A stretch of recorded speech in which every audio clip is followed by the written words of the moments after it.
The joint subcommittee hearing will come to order. After recognizing myself, Chairman Chabot, Ranking Member Ted Deutsch, and Ranking Member Faloma Vega for 5 minutes each for our opening statements, we will then hear from our witnesses, and without objection, the witnesses' prepared statements will be made a part of the record, and members may have 5 days in which to insert statements and questions for the record, subject to the length limitation in the rules. The chair now recognizes herself for 5 minutes.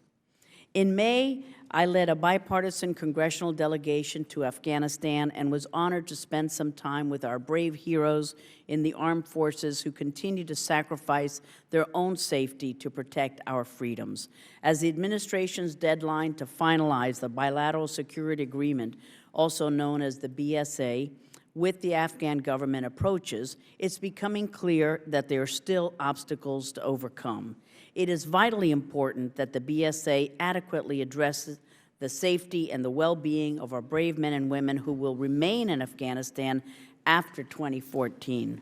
However, if a BSA is finalized that addresses all of our concerns, we must ensure that an adequate number of U.S. forces will stay in Afghanistan to help fight extremist elements and train and advise the Afghan National Security Forces. Listening to the counsel and advice of our generals on the ground regarding troop numbers is crucial to maintaining the gains we have made over the last decade. We cannot let politics get in the way of our national security and stability in this volatile region. We may not be leaving in place enough of a support team to fight the extremist elements who will quickly move to take power away from the Afghan people. I remain highly skeptical of the Afghan security forces' ability, political will, and commitment to fight jihadists on their own. Last week, an Afghan Special Forces commander defected to an insurgent group allied with the Taliban, taking with him most of his unit's guns, ammo, high-tech equipment packed in a Humvee.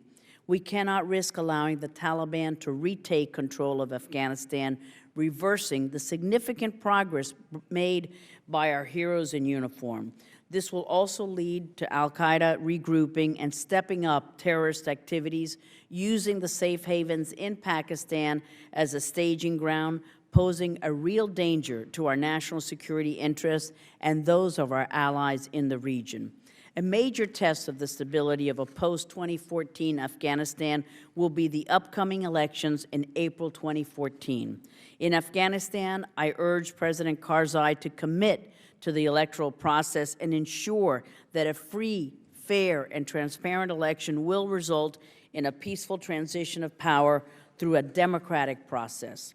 The 2009 election was marred in controversy as corruption and fraud were widespread and rampant.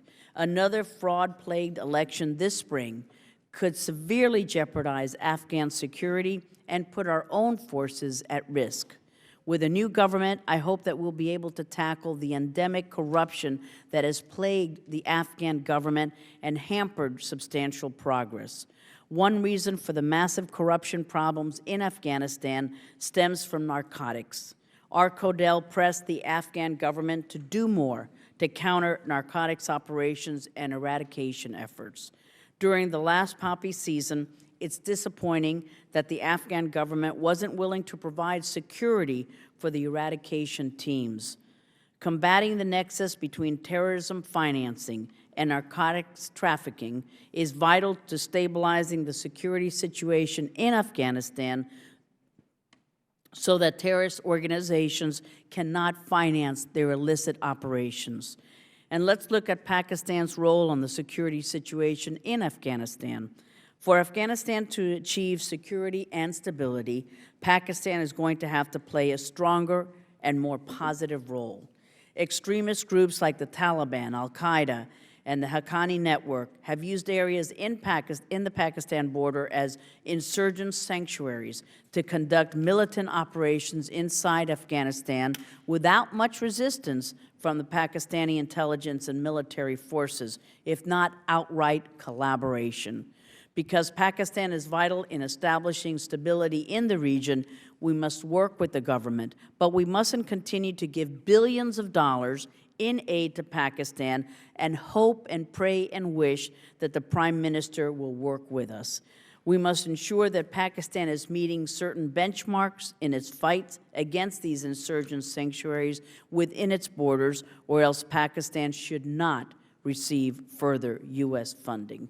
And with that, I will conclude my remarks and turn to my ranking member, Mr. Deutsch, and then Mr. Chabot and Mr. Falama-Vega. Thank you, Ted. Thank you, Madam Chairman, and thanks to our witnesses for testifying today on the future of Afghanistan as the U.S. continues its responsible drawdown of troops. Like many of my colleagues, I recognize that ending 12 years of war in Afghanistan raises many difficult challenges that have no easy solutions. But I'm deeply committed to bringing our troops home as quickly and as responsibly as possible. Our country is tired of war. More than 2.5 million American men and women have served our country in Afghanistan and in Iraq. Tragically, in Afghanistan alone, there have been more than 2,200 American casualties. We'll never forget these tragic deaths, as well as the crippling injuries that so many of our bravest have suffered. This war must end for financial reasons as well. Given that the United States government now spends about $2.1 million per year per soldier deployed in Afghanistan, an unending presence in Afghanistan is not in our best interest. However, we must act to protect our national security. Allowing Afghanistan to devolve back into a safe haven for al-Qaeda threatens U.S. national security. Furthermore, we have a moral obligation to ensure that progress that's been made with regard to human rights, health, and personal freedoms in Afghanistan continues, even without a sizable American military presence. For example, a recent report found that a USAID health program has saved the lives of 100,000 Afghan children per year. When considering this staggering statistic, it's essential that we remember the impact that even one life can have on the world. Though I wish it was under different circumstances, everyone in the world is now familiar with Malala Yousafzai and her courageous stance against the Taliban to advance the universal rights of equality in education.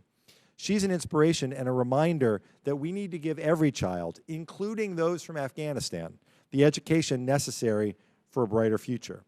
So how do we responsibly ensure Afghan security and our national security without committing to an unending American presence? How do we ensure our moral commitment to the Afghan people without risking more American lives? There are those who believe that the only way to achieve a stable Afghanistan is through an unending American military presence on the ground.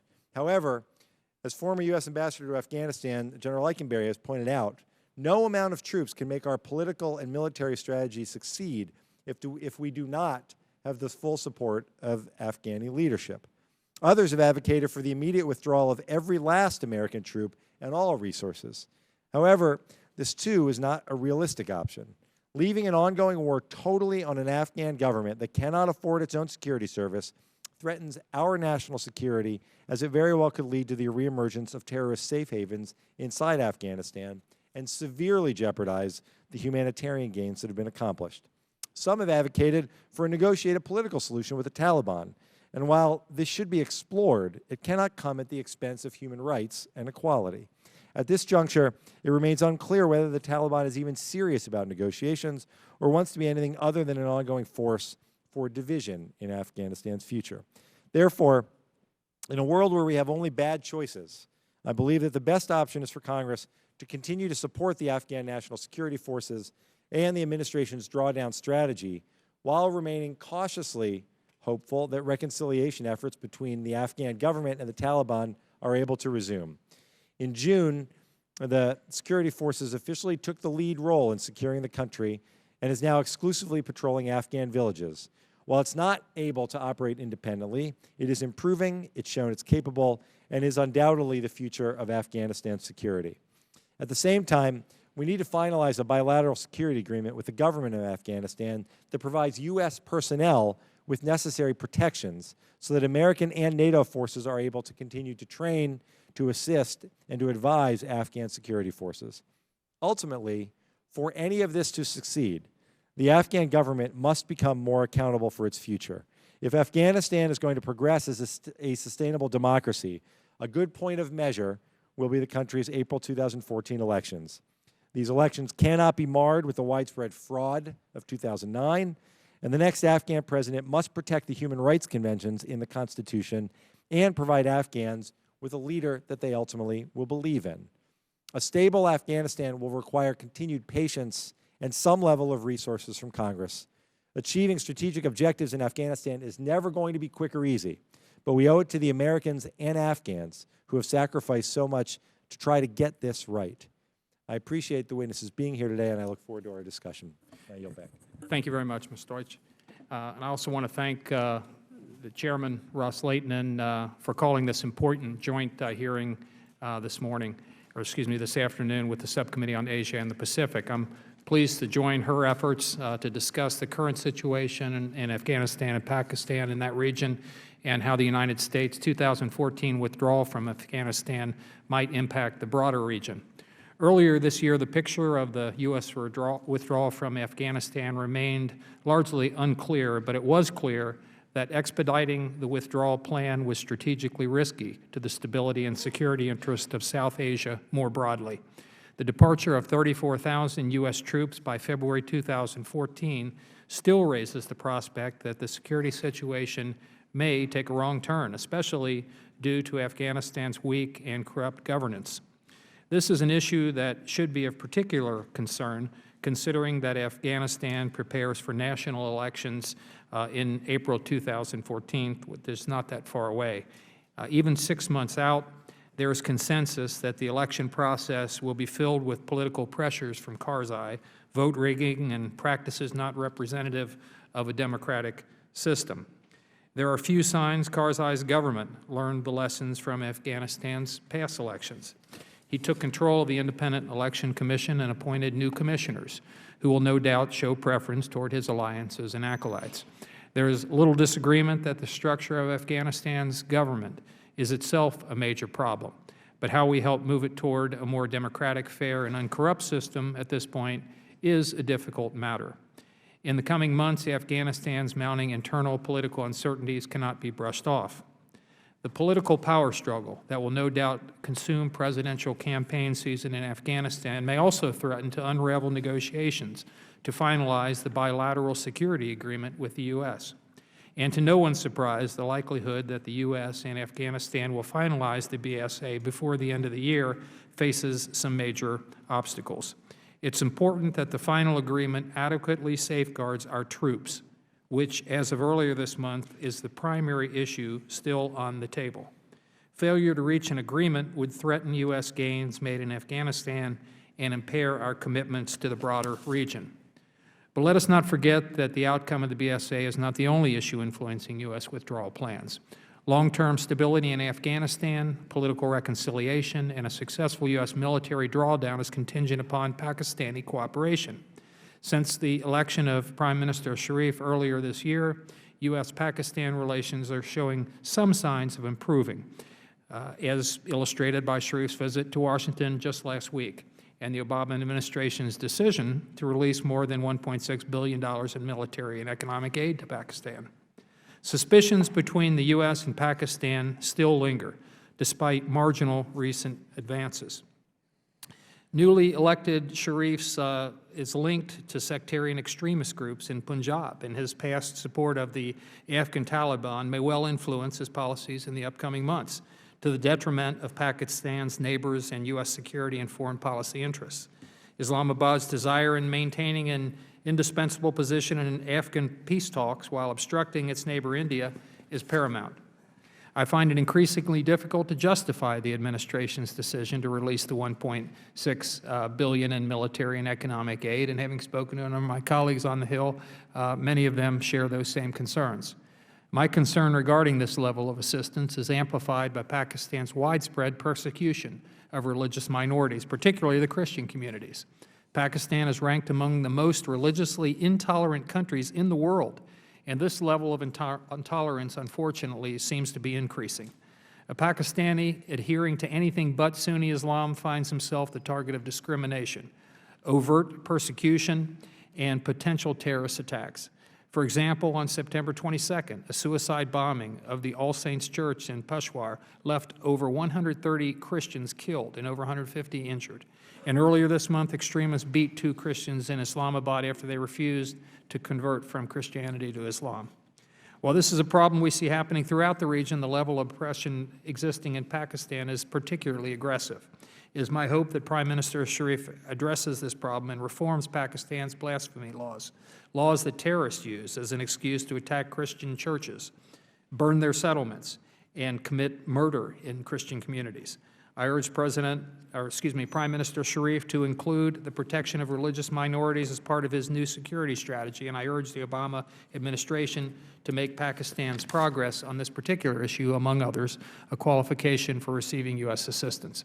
I again want to thank Chairwoman Ros-Lehtinen for calling this hearing, and we look forward to hearing testimony from our distinguished panel of witnesses, and it is truly a distinguished panel this afternoon. And I'll turn it back over to Chairwoman Ros-Lehtinen. Thank you so much, Steve. You're very nice. Thank you for doing that. And now we're pleased to welcome our distinguished panelists. First, we welcome Dr. Frederick Kagan, who holds the Christopher DeMuth Chair and is the director of the Critical Threats Project at the American Enterprise Institute. Dr. Kagan has served in Afghanistan as part of General Stanley McChrystal's Strategic Assessment Team and also conducted research there for Generals David Petraeus and John Allen. For his work in Afghanistan, he received the Distinguished Public Service Award, the highest honor given to a civilian who does not work for the Department of Defense, and he gets the Great Witness Award from our subcommittee for always being available. Thank you. Next, we welcome General Jack Keane, who is chairman of the Institute for the Study of War. In 2003, General Keane retired from the U.S. Army as Vice Chief of Staff after 37 years in public service, and during this time, he provided strategy and oversight for the wars in Afghanistan and Iraq. He's a career paratrooper, and like my hubby, he is a decorated combat veteran of Vietnam who has served in operational command roles throughout the world, including in Somalia, Haiti, Bosnia, and Kosovo. The general is also a member of the Secretary of Defense's Policy Board and an advisor to 2 foundations that assist veterans. Thank you, sir. At third, we welcome Mrs. Lisa Curtis, who is a Senior Research Fellow for South Asia at the Heritage Foundation. Prior to this, she served as a staff member at the Senate Foreign Relations Committee, handling the South Asia portfolio for then-Chairman Richard Lugar. And from 2001 to 2003, she served as an advisor on India-Pakistan relations to the Assistant Secretary of State. Mrs. Curtis also served as a South Asia policy analyst at the CIA, and before this was stationed in U.S. embassies in Islamabad and New Delhi as a Foreign Service officer. We welcome you, Ms. Curtis. Thank you. And finally, we welcome Dr. Stephen Biddle. Thank you, sir, who is an adjunct senior fellow for defense policy at the Council on Foreign Relations and professor of political science and international affairs at George Washington University. Prior to joining George Washington, Dr. Biddle taught at the U.S. Army War College Strategic Studies Institute and served at the Defense Policy Board and also advised Generals Petraeus and McChrystal in Afghanistan and Iraq. Indeed, a distinguished set of panelists, and we will begin with you, Dr. Kagan. Thank you, Madam Chair, Mr. Chair, Ranking Member. It's an honor to be in front of this committee talking about this important topic, and I thank you very much for convening hearings at this time when so much else is going on to focus on an issue that I think hasn't received as much attention as it should, given what the stakes are in so many ways. Reasonable people can disagree about the desirability of committing to a long-term relationship with Afghanistan, keeping American troops there, giving large amounts of financial aid to Pakistan, and many other specific policy decisions in South Asia. We can argue about the relative importance of U.S. interests in that area compared with the costs of taking this or that action, and also compared with the costs of inaction or withdrawal. And we can certainly argue, and I and many in this room have been part of arguments, about what strategies might work or might not work. But all of these discussions and arguments should be based on a common set of facts that are not really arguable. American national security requires defeating al-Qaeda and all other affiliated groups that seek to kill Americans. Working with local partners to prevent those groups from maintaining or reestablishing safe havens from which to do so, and retaining the ability to take direct action against those groups if and when required. It is also a fact that the war in Afghanistan is not yet either won or lost, and it can still go either way.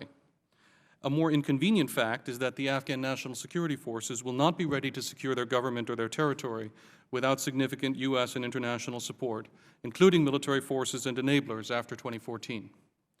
A still more unpleasant fact is that Pakistan continues to harbor, shelter, and support some of the most virulent insurgent and terrorist groups closely associated with al-Qaeda, including serving as haven for some that have already tried to attack the U.S. homeland.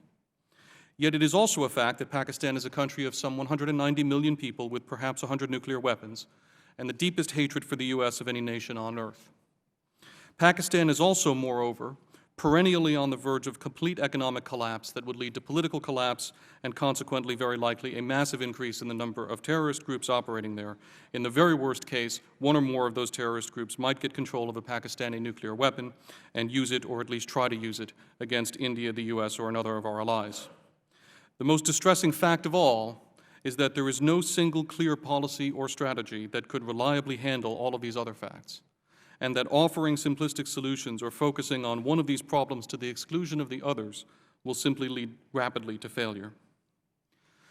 International and Afghan forces have made tremendous gains against the Taliban in the past 4 years, largely sweeping them out of Kandahar, of which they had nearly gained control in 2009, driving them to the fringes of Helmand, securing the Konar River Valley to Asadabad, and most of strategically vital Nangarhar province, and preventing the enemy from sustaining significant bases in other parts of the country.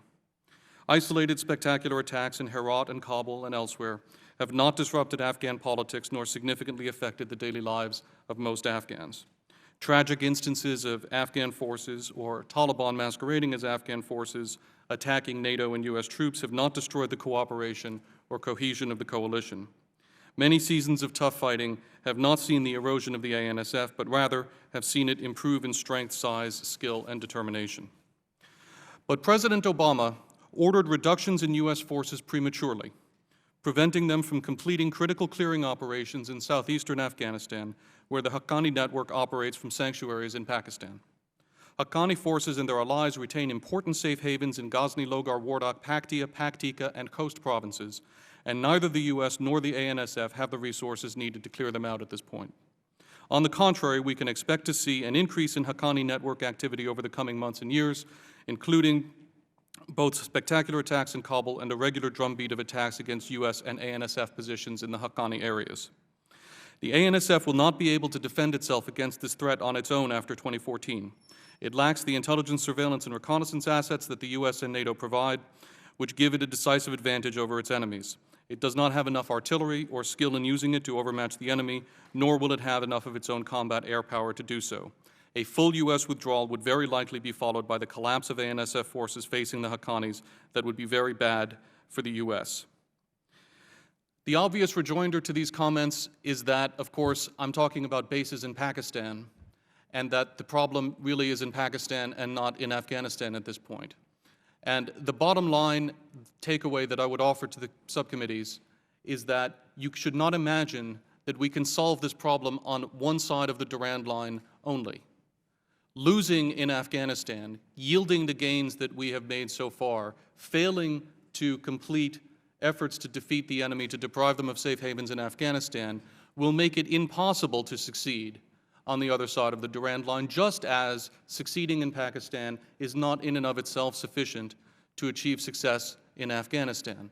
And so despite all of the displeasure, all of the obvious distastefulness of providing support on such a large scale to a regime in Islamabad that is so clearly harboring our enemies and so clearly failing even to provide adequately for its people, nevertheless, there are important strategic reasons to continue to do so, having to do with the complexity, unfortunately, of any sound strategy that might conceivably work to achieve American security in this region. Thank you very much, Dr. Kagan. General? Madam Chairman and Ranking Minority and distinguished members of the committee, thank you for inviting me. I haven't been back to Foreign Affairs until September 2007, just prior to Dave Petraeus is doing it. Some of you may have been there. You had a joint committee meeting in a room much larger than this. I think there were somewhere in the neighborhood of 70 of you there. And myself and Bill Perry went through 5 hours of questioning. I really appreciate the seriousness of what you're about here.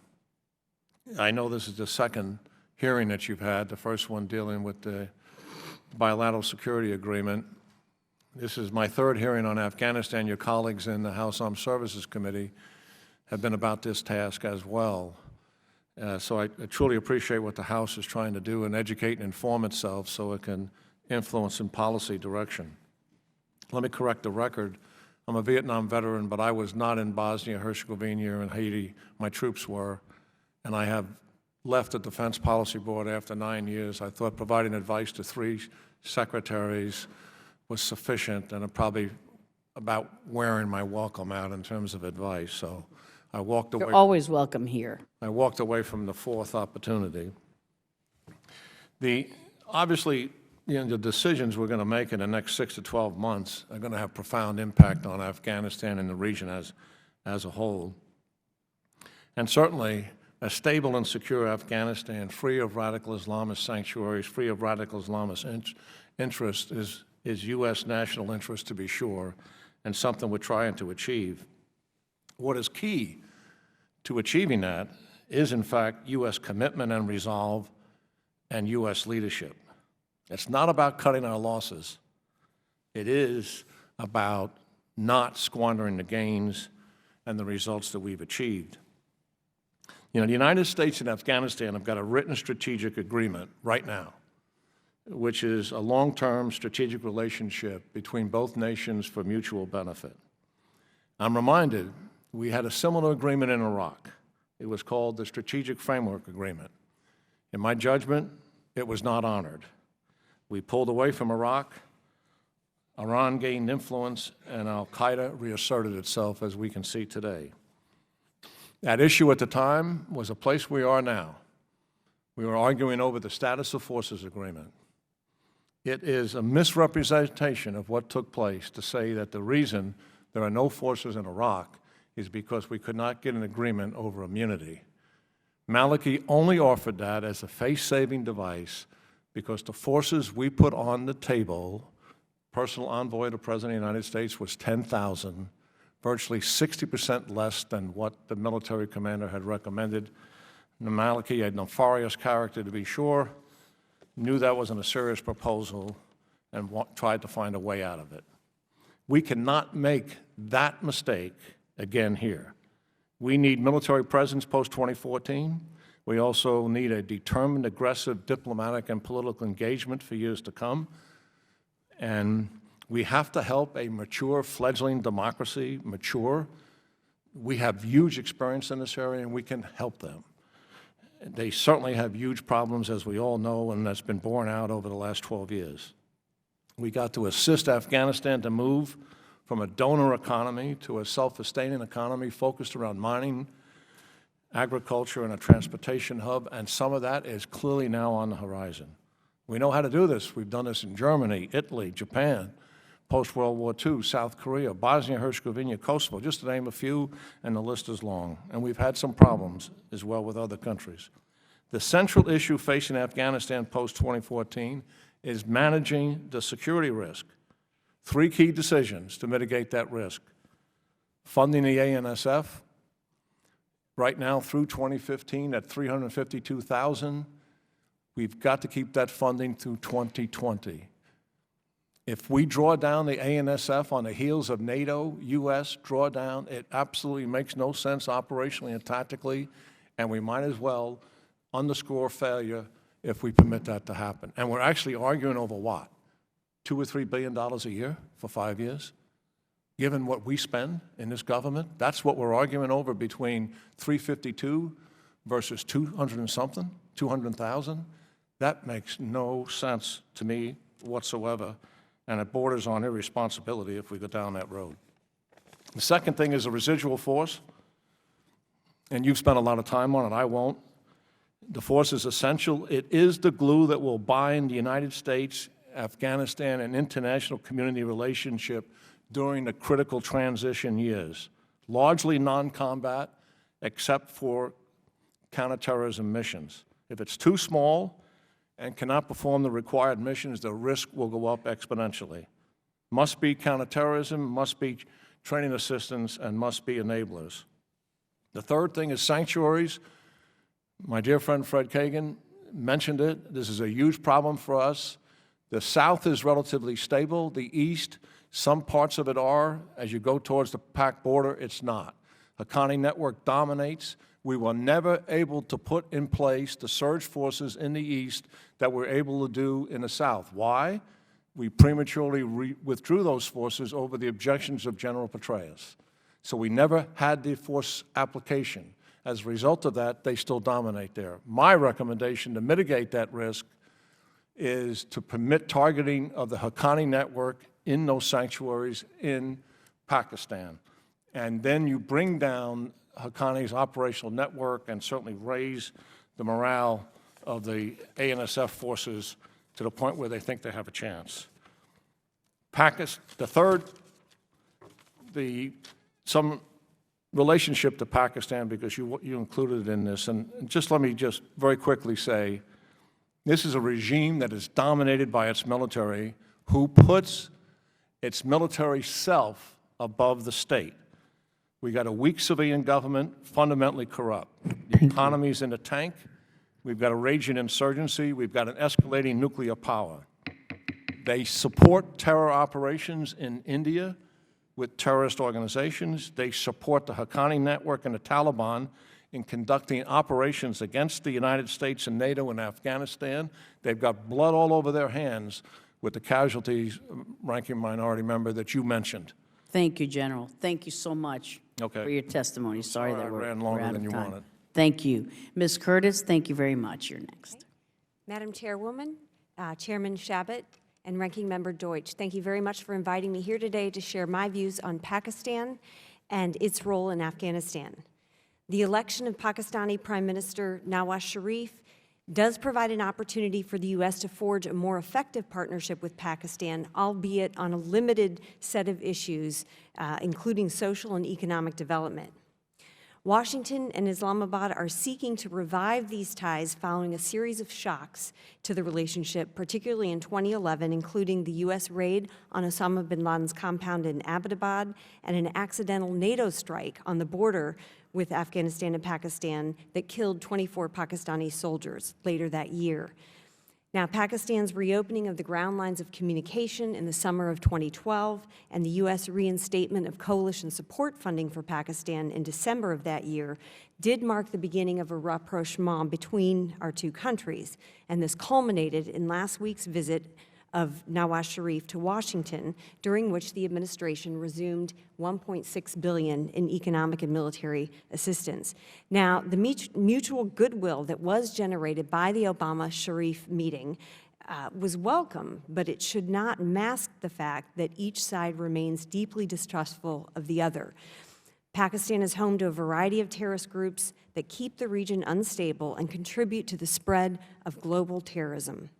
The Pakistan military's policies toward the Afghan Taliban and terrorist groups like the Haqqani network and the Lashkar-e-Taiba have remained largely unchanged over the last 12 years, despite U.S. pressure and $27 billion in aid. Pakistan's military maintains a short-term tactical approach of fighting some terrorist groups deemed to be a threat to the state, while supporting others that are aligned with Pakistan's goal of curbing Indian regional influence. The recent release of Taliban leader Mullah Abdul Ghani Baradar from a Pakistani jail is a potentially positive step for Afghan reconciliation efforts. Afghan leaders have praised the release of this pro-talks leader, but say Baradar remains under the supervision of Pakistan's intelligence agencies. But it is unclear to what degree other Taliban leaders believe the group should engage in talks while the U.S. and NATO forces are departing. There is skepticism among experts, including myself, about the Taliban's sincerity in the negotiating process. The insurgents have stepped up their attacks, and they appear confident that time is on their side. While Pakistan has been helpful in facilitating travel of Afghan Taliban leaders to meetings in third countries, there are no signs that Pakistan has pressured the Taliban leadership or Haqqani network to compromise for peace. For reconciliation talks to succeed, the Taliban and Haqqani network would have to come under more pressure in Pakistan. Pakistan's inconsistent policies toward terrorism certainly pose a threat to U.S. national security interests. But cutting off relations with Pakistan altogether would be a risky option. The U.S. instead should pursue policies that build up the economy and support Pakistani civil society while conditioning military assistance on Pakistan's cooperation with U.S. counterterrorism goals. There is recognition among some Pakistan civilian leaders that a Taliban-dominated Afghanistan would likely have a destabilizing effect on Pakistan. And unless Islamabad uses its resources now to convince the Taliban to compromise in Afghanistan, Pakistan will suffer from an emboldened Taliban leadership that will project its power back across the border into Pakistan. But despite the frustration with Pakistan's approach, the U.S. should persist in using the tools that it has to try to shape Pakistani decision-making in a more helpful direction. Number one, the U.S. should strictly condition military aid to Pakistan. In the last year, the Obama administration has exercised its waiver authority on 2 occasions to provide military aid to Pakistan. If the administration continues to rely on its waiver authority, it will undermine its ability to influence Pakistani terrorism policies. Number two, as my colleagues have also testified, we should maintain a robust residual force presence in Afghanistan post-2014 and commit to funding the ANSF for several more years. Third, we should foster U.S.-Pakistan civil society dialogue. There are many Pakistani citizens working to reverse extremist trends in the society. There is a need for the U.S. to bolster these forces through civil society engagement. And here I would point to an initiative that I believe the U.S. should get behind, which is the U.S.-Pakistan Leadership Forum, which is a forum that brings together American and Pakistani civil society and private sector leaders to cooperate in areas like media, the arts, education, business, and agriculture. Lastly, it is important for the U.S. to encourage Indo-Pakistani dialogue. The 2 countries made significant progress in their peace talks from the period of 2004 to 2007, and the U.S. should encourage both countries to get back to those terms of talks. The U.S. should not seek to restrict India's diplomatic and economic involvement in Afghanistan to appease Pakistan. India has an important role to play in encouraging democratic institution building and economic development in Afghanistan, and it shares our objective of preventing terrorists from reestablishing bases in the country. Thank you very much. Thank you so much, Ms. Curtis. Dr. Biddle. Thank you, Madam Chairwoman, and thanks to the committee for the opportunity to speak with you on these important national issues. The Afghanistan debate often focuses on the immediate, and that's understandable. Certainly there are lots of important short-term challenges to overcome, from the need to negotiate a bilateral security agreement, to the need to hold acceptable Afghan elections in the spring, to the need for a successful transition to Afghan security responsibility by the end of 2014. But as important as these issues are, they tend to overlook a question of larger ultimate importance, which is not how we get to a successful transition, but how we get from a successful transition to an actual end to the war that can realize the interests for which we now wage that war. We need to avoid losing focus on what David Petraeus famously asked in his question, "Tell me how this ends." And if current trends continue, when U.S. counterinsurgent combat troops withdraw, they're likely to leave behind them a stalemated war in 2014. The Taliban is unlikely to be able to defeat the Afghan National Security Forces, or the ANSF as they're sometimes called, or take major urban centers such as Kabul or Kandahar. But I think the ANSF is also unlikely to be able to drive the Taliban from their remaining strongholds, especially in the country's east. And the Taliban are unlikely to surrender or stop fighting, simply because they can't break rivals' hold on major urban areas or because foreign combat troops have left. In fact, the Taliban are likely to remain militarily viable for the foreseeable future. If so, the result would then be deadlock, in which neither side can prevail, not the Taliban, but also not the ANSF. The ANSF can probably sustain this stalemate indefinitely, but only as long as the U.S. Congress pays the annual bills needed to keep the ANSF in the field and fighting. The war will then become a contest in stamina between the U.S. Congress and the Taliban. For the ANSF to win this contest outright would require either that the Congress be more patient than the Taliban, or that the Taliban prove less resilient in the next decade than they've been in the last. But if the ANSF isn't going to win the war outright, that leaves only two plausible long-term outcomes to the conflict. One is a negotiated settlement with the Taliban at some point, whether near or distant. The other is defeat for the Afghan government. Of course, this body will determine to an important degree, via its decisions on funding Afghan national security forces, whether the ANSF can in fact outlast the Taliban. What I'd like to do with the balance of my time this afternoon is to sketch briefly one of the two plausible alternatives to that end game, a negotiated settlement, be it near term or be it more distant, what that might look like and what it would require of us. My written testimony goes into these questions in some detail. For now, I'll just make 2 points. The first is the plausible terms of an eventual settlement, if it's possible at all, and it may not be, would presumably involve the Taliban agreeing to break with al-Qaeda, forego violence, disarm and accept something like the current Afghan constitution. In exchange, they would get legal status as a political actor within Afghanistan, some set aside of offices or parliamentary seats or ministries, and the withdrawal of any remaining foreign forces. This would obviously be no panacea. The Taliban are an abhorrent group with the blood of thousands of innocent Afghans and American soldiers on their hands, and they represent an ideology contrary to deeply held American values. Settlement with them represents, at best, a least bad option.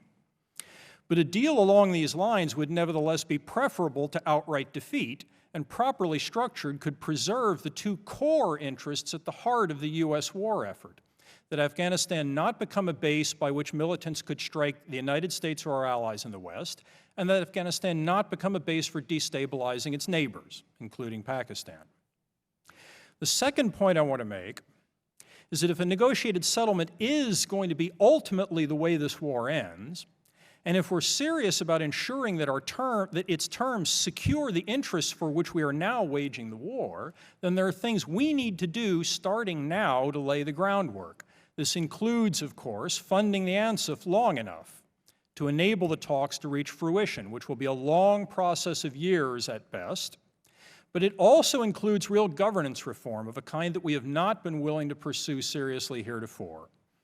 Any plausible deal that ends this war will legalize the Taliban as a political actor and provide them some sort of a foothold in Afghan politics.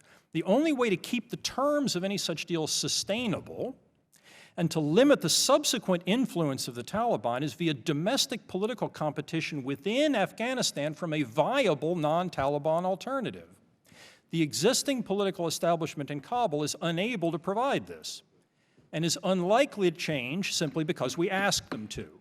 Thank you. Real change of a kind that could make an eventual settlement sustainable will require credible conditionality, and the longer we wait to do this, the harder it will get. Thank you so much, Dr. Biddle. Thank you to all of our panelists. I'll begin the questions. There is no short-term solution, no policy decision that Congress or the administration can make to win the war and see stability and democracy flourish in Afghanistan in the foreseeable future, and certainly not before 2015. But there are decisions that we can make or not make that would jeopardize our efforts in Afghanistan and risk eliminating the gains we've made during the past 12 years. The first obstacle is ensuring that the bilateral security agreement is finalized and that it includes immunity for U.S. personnel from persecution under Afghan law. The administration has indicated that without this, it would pull out of Afghanistan completely, leaving the zero option on the table. Putting aside the immunity issue, what are the key features the BSA will need to include in order for us to ensure that we're able to maintain the gains made while protecting U.S. troops and personnel. That's number one. Another major obstacle is the size of the residual force in a post-2014 Afghanistan. General, you testified that based on the scope, size, and difficulty of the post-2014 mission, the residual U.S. force should be about 20,000. And Dr. Kagan, you didn't put a number on it, but you testified that the Afghan National Security Forces would not be ready to secure their territory without significant U.S. and international support, which includes military forces. Ms. Curtis, you stated that the U.S. must maintain a robust residual force. We've heard that the administration could set its numbers at less than 10,000, and it was reported that NATO is planning on a smaller residual force than we first thought. What are the dangers of leaving behind a smaller force that has been recommended?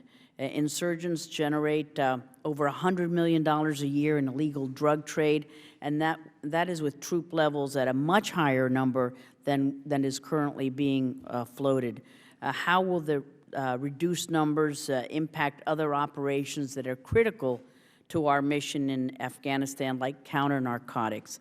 And finally, at times, our president has laid out the narrative that al-Qaeda has been decimated and nearly defeated. With so much of a threat still remaining in Afghanistan-Pakistan region, should we underestimate al-Qaeda's strength, and is that belief setting up the U.S. for failure in a post-2014 Afghanistan? Dr. Kagan, we'll start with you quickly. Thank you. Yes, I think al-Qaeda is not decimated, and actually, if you look at maps as our team has prepared of al-Qaeda area of operations around the world, it controls more territory, has more fighters, and poses a greater threat to the United States today than it ever has.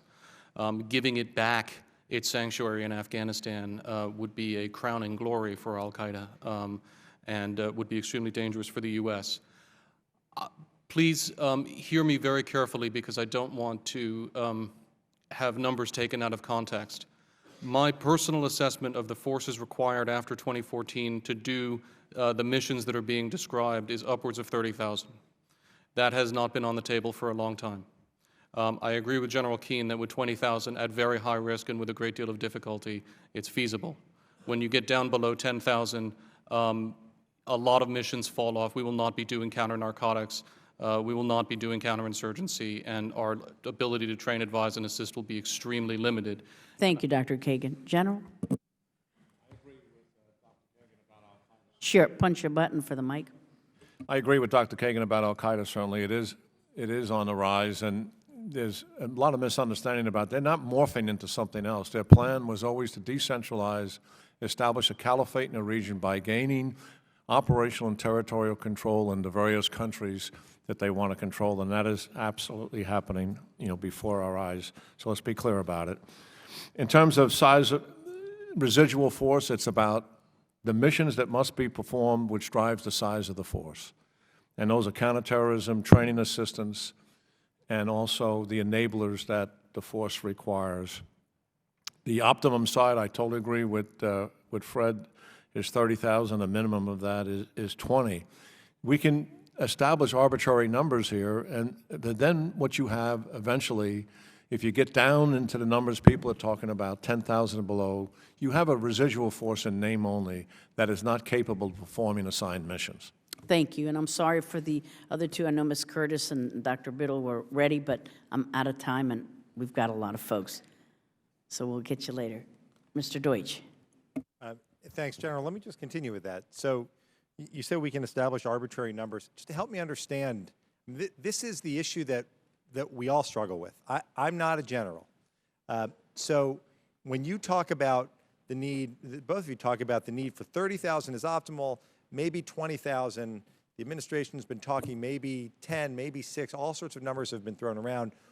How do you determine, how is it that the administration can come up with a number that they think works, with lots of generals giving their input into that decision, for you to consider it so far off? Well, I can't speak for that analysis, frankly. Just when you look at the mission and you start to lay down what it is, let's just take one as an example, counterterrorism. If you try to perform that mission from one location, you cannot operationally accomplish the mission. So, in other words, to go all the way to the east, to take down Taliban leaders, to go all the way to the south to do the same as we are currently doing, you have to be at multiple bases. That drives up numbers. It's not just about special operators who kick doors down. The fact of the matter is they have to have drones, the crews to support them. They have to have helicopters, which is an assault force. They need maintenance to support those helicopters. They need intelligence analysts. And they also need people to secure them and some logistical support as well. So when you lay those numbers down, you get way beyond 10,000.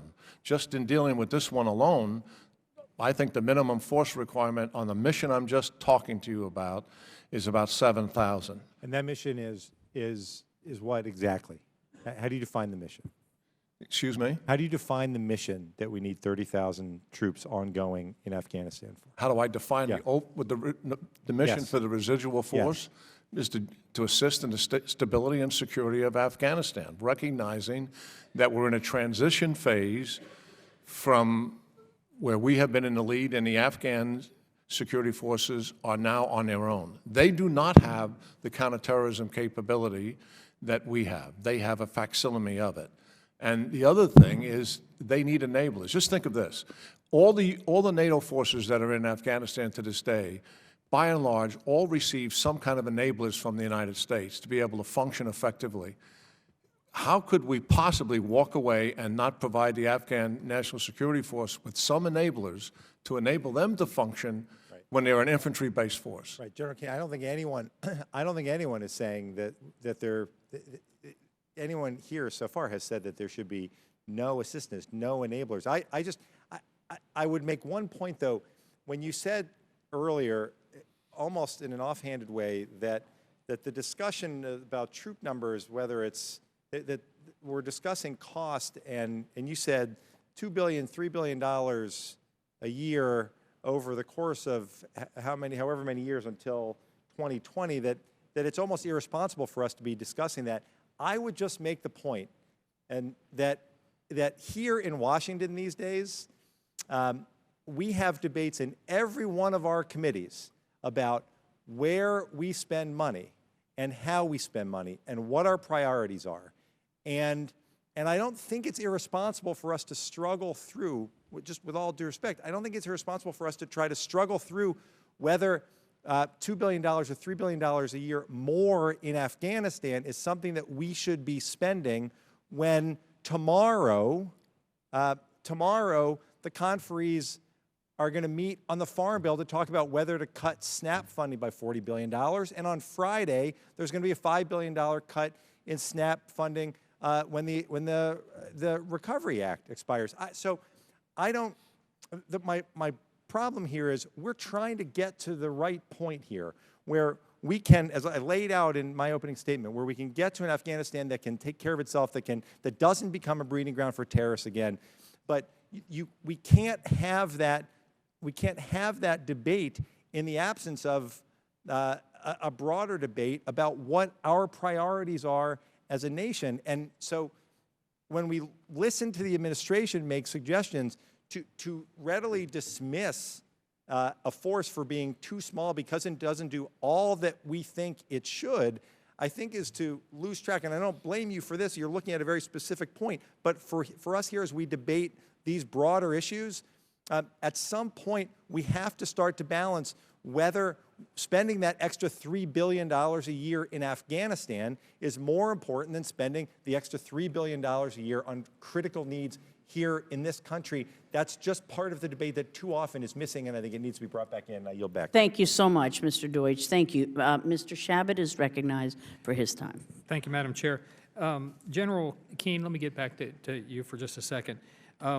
If you get down to, say, 10,000 or fewer U.S. troops, I've heard this, and if you could tell me how accurate this is, do you get to a point where basically those personnel are, for the most part, protecting itself, kind of its own force protection and things like that, and that you can't really perform any functions outside that are going to be particularly helpful U.S. interests in Afghanistan. Is that correct?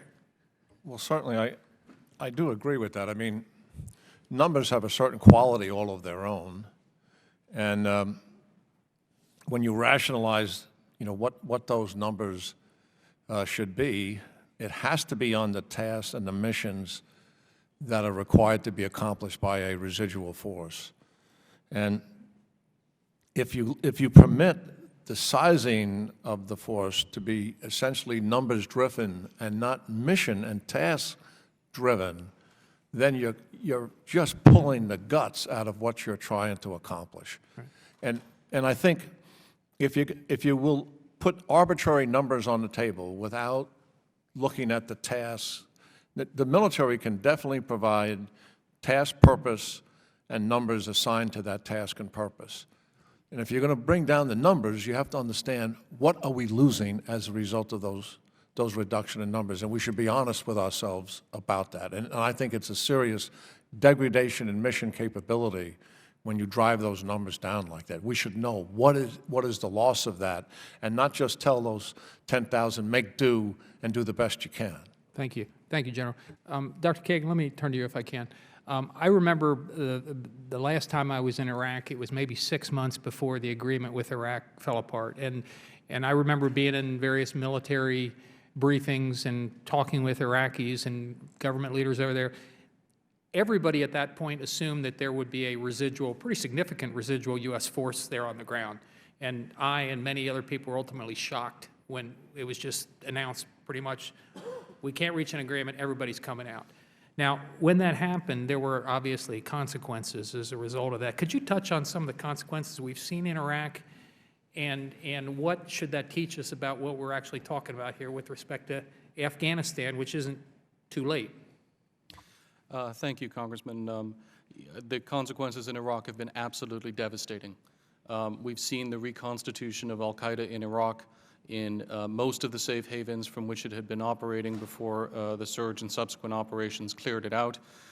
It is now conducting car bomb operations at the same level as it had been in mid-2007.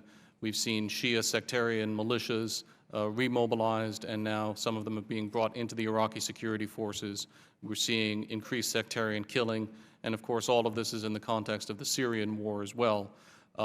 If we pull out of Afghanistan, the consequences may or may not ensue as rapidly as they did in Iraq, but I believe that they will ensue very much along those lines, because like the Iraqi security forces, the Afghan national security forces were not created, have not been established in such a way that they can continue to operate independently without any support. Thank you. With about a little over a minute that I've got left, let me turn to Ms. Curtis and Dr. Biddle. We really haven't touched too much on India, which is right in the region there and a key player. Could you discuss briefly India's role in all of this relative to the future of Afghanistan and Pakistan to some degree? Where do they, what role have they played? What role would you expect them to play? And I got about a minute, so Ms. Curtis, maybe I'll give you 30 seconds, and Dr. Biddle about 30. It's only the second most populous country on earth, and let's talk about that for 30 seconds. Okay, can I quickly just add that when we're talking about troop numbers in Afghanistan, obviously that decision will have an impact on Pakistan, a nuclear-armed state. So we're not just talking about the Afghanistan state, but we're talking about the entire region and the impact on the entire region.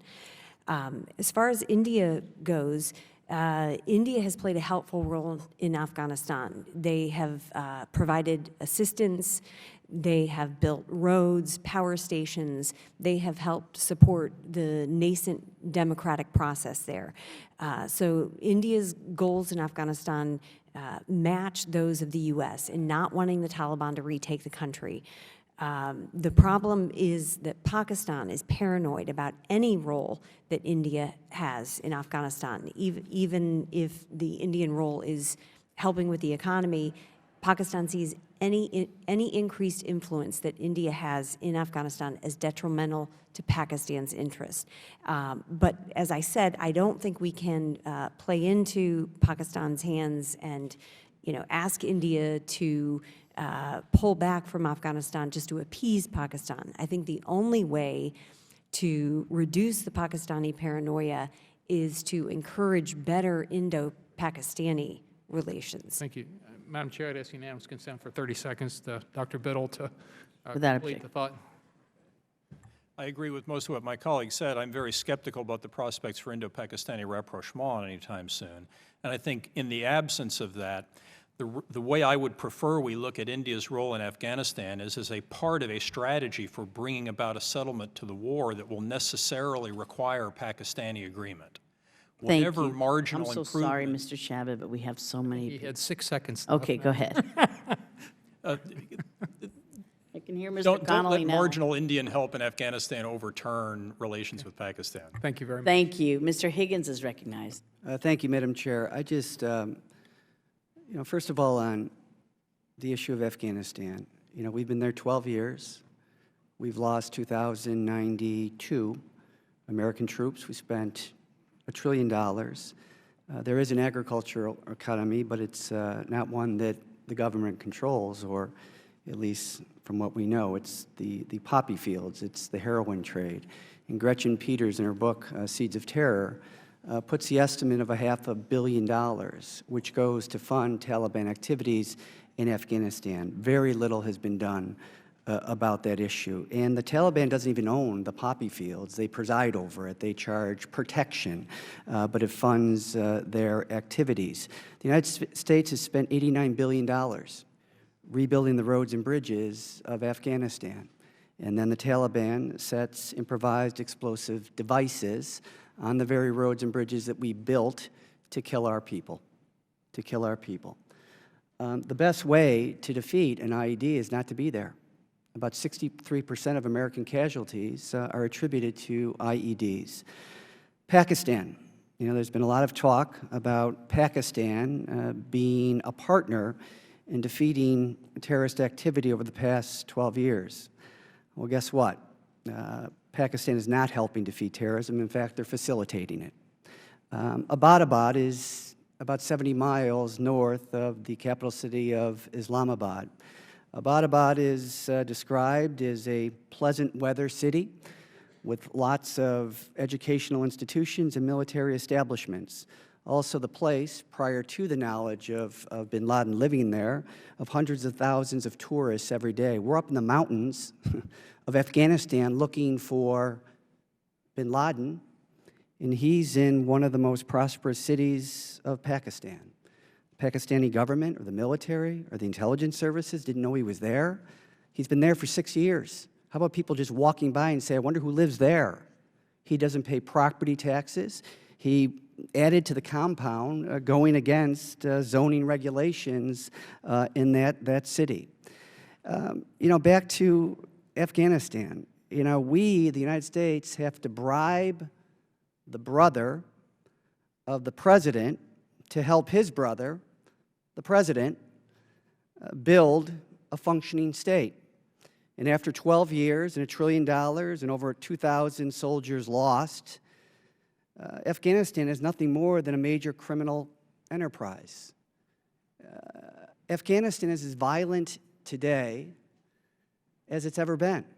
So, this talk about staying in or leaving or kind of staying in or kind of leaving, it seems as though we're getting played. There's always two conversations going on in that part of the world. The one that the Americans are participating in and the ones where they're being plotted against. And that's just the reality. So I think, we need to develop a new strategic policy to try to constrain in some way the bad activity that's taking place in both of those countries. And believe me, I am not naive about this stuff. I understand. Our Afghan problem is really our Pakistan problem. Pakistan is a big country, about 190 people, a lot of Islamic extremists, and they have nuclear weapons. Last count, 131 of them. And a major goal of al-Qaeda is to gain access to an area with nuclear weapons.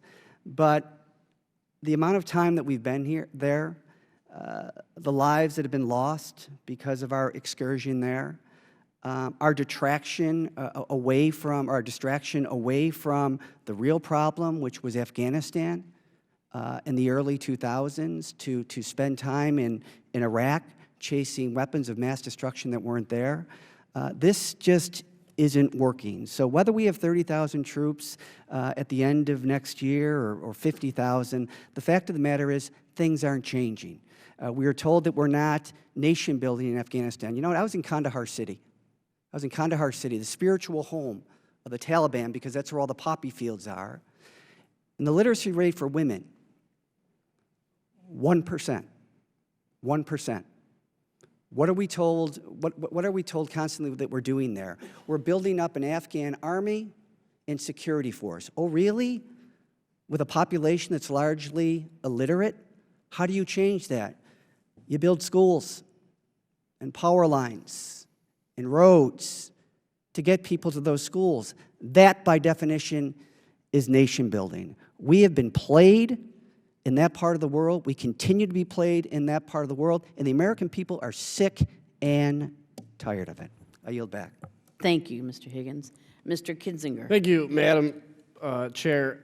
I think it's important to remind everybody at the outset of my discussion that there was this really tragic event on September 11th, 2001, in which thousands of Americans were killed by folks that found safe haven in Afghanistan, and we were able to root them out of Afghanistan. I also take issue with the idea that there has been no improvement and that the place is just as violent as it's ever been. I think that flies into the face of every statistic I've seen, including the statistic that a huge percent of the Afghan population is under the age of 30, actually under the age of 20, that there actually is this revolution among the youth of this idea that we can discuss our differences without resorting to the gun. We can do it by having verbal discussions.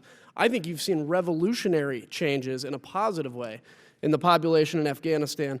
I'd also like to remind that the $3 billion we're talking about, and sure, at any moment we talk about spending taxpayer dollars, it's something we should take seriously, but that is 1/100th of what we spend in interest on our debt every year, of which has exploded in the last 5 years. I also want to thank you, General, for exposing the farce of this idea that, golly, we really wanted to stay in Iraq, but we just had no choice because they didn't want us. When you offer a plan of just a handful of troops compared to what was needed, you really incur upon the Iraqi government, and this was the decision they made, a much higher political cost than your number of troops have the ability to actually counter on the other end.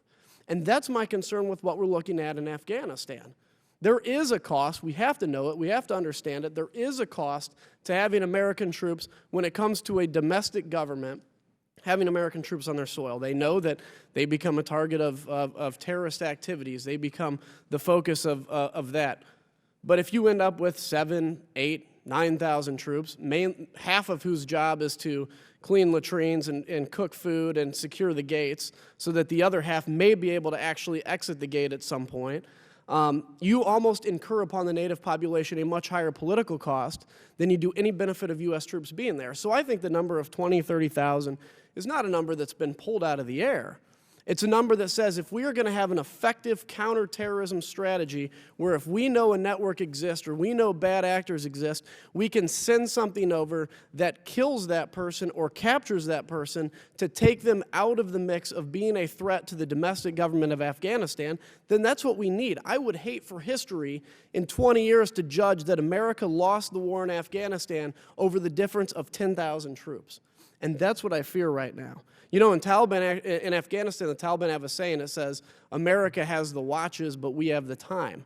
And that to me is so evident of the fact that this administration made the decision to, quote unquote, surge into Afghanistan, but in the same breath tried to reassure the American people that we were going to be out very quickly. Basically, at the moment the last surge troop is going in, the last one's going to exit, so don't worry, everybody. The Taliban just simply said, okay, so now we have a timetable on how long we have to outlast the Americans. In Iraq, the reason the surge, I believe, was so successful was not just the addition of thousands of American troops. It was the fact that in a time when I even heard a leader from the other side, the other body in this wonderful body we have here, from the other side of the Capitol, stood up and said, and I was actually getting ready to fly a mission into Afghanistan, and I saw the news and I saw this leader say that the war in Iraq is lost.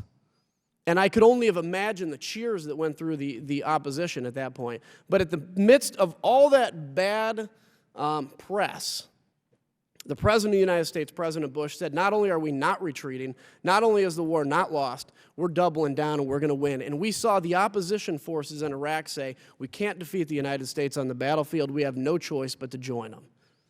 That's what could and should happen in Afghanistan. And the longer we debate a post-2014 plan, the longer the administration goes without saying what the answer is in Afghanistan, the more damage I fear we're doing in the long term.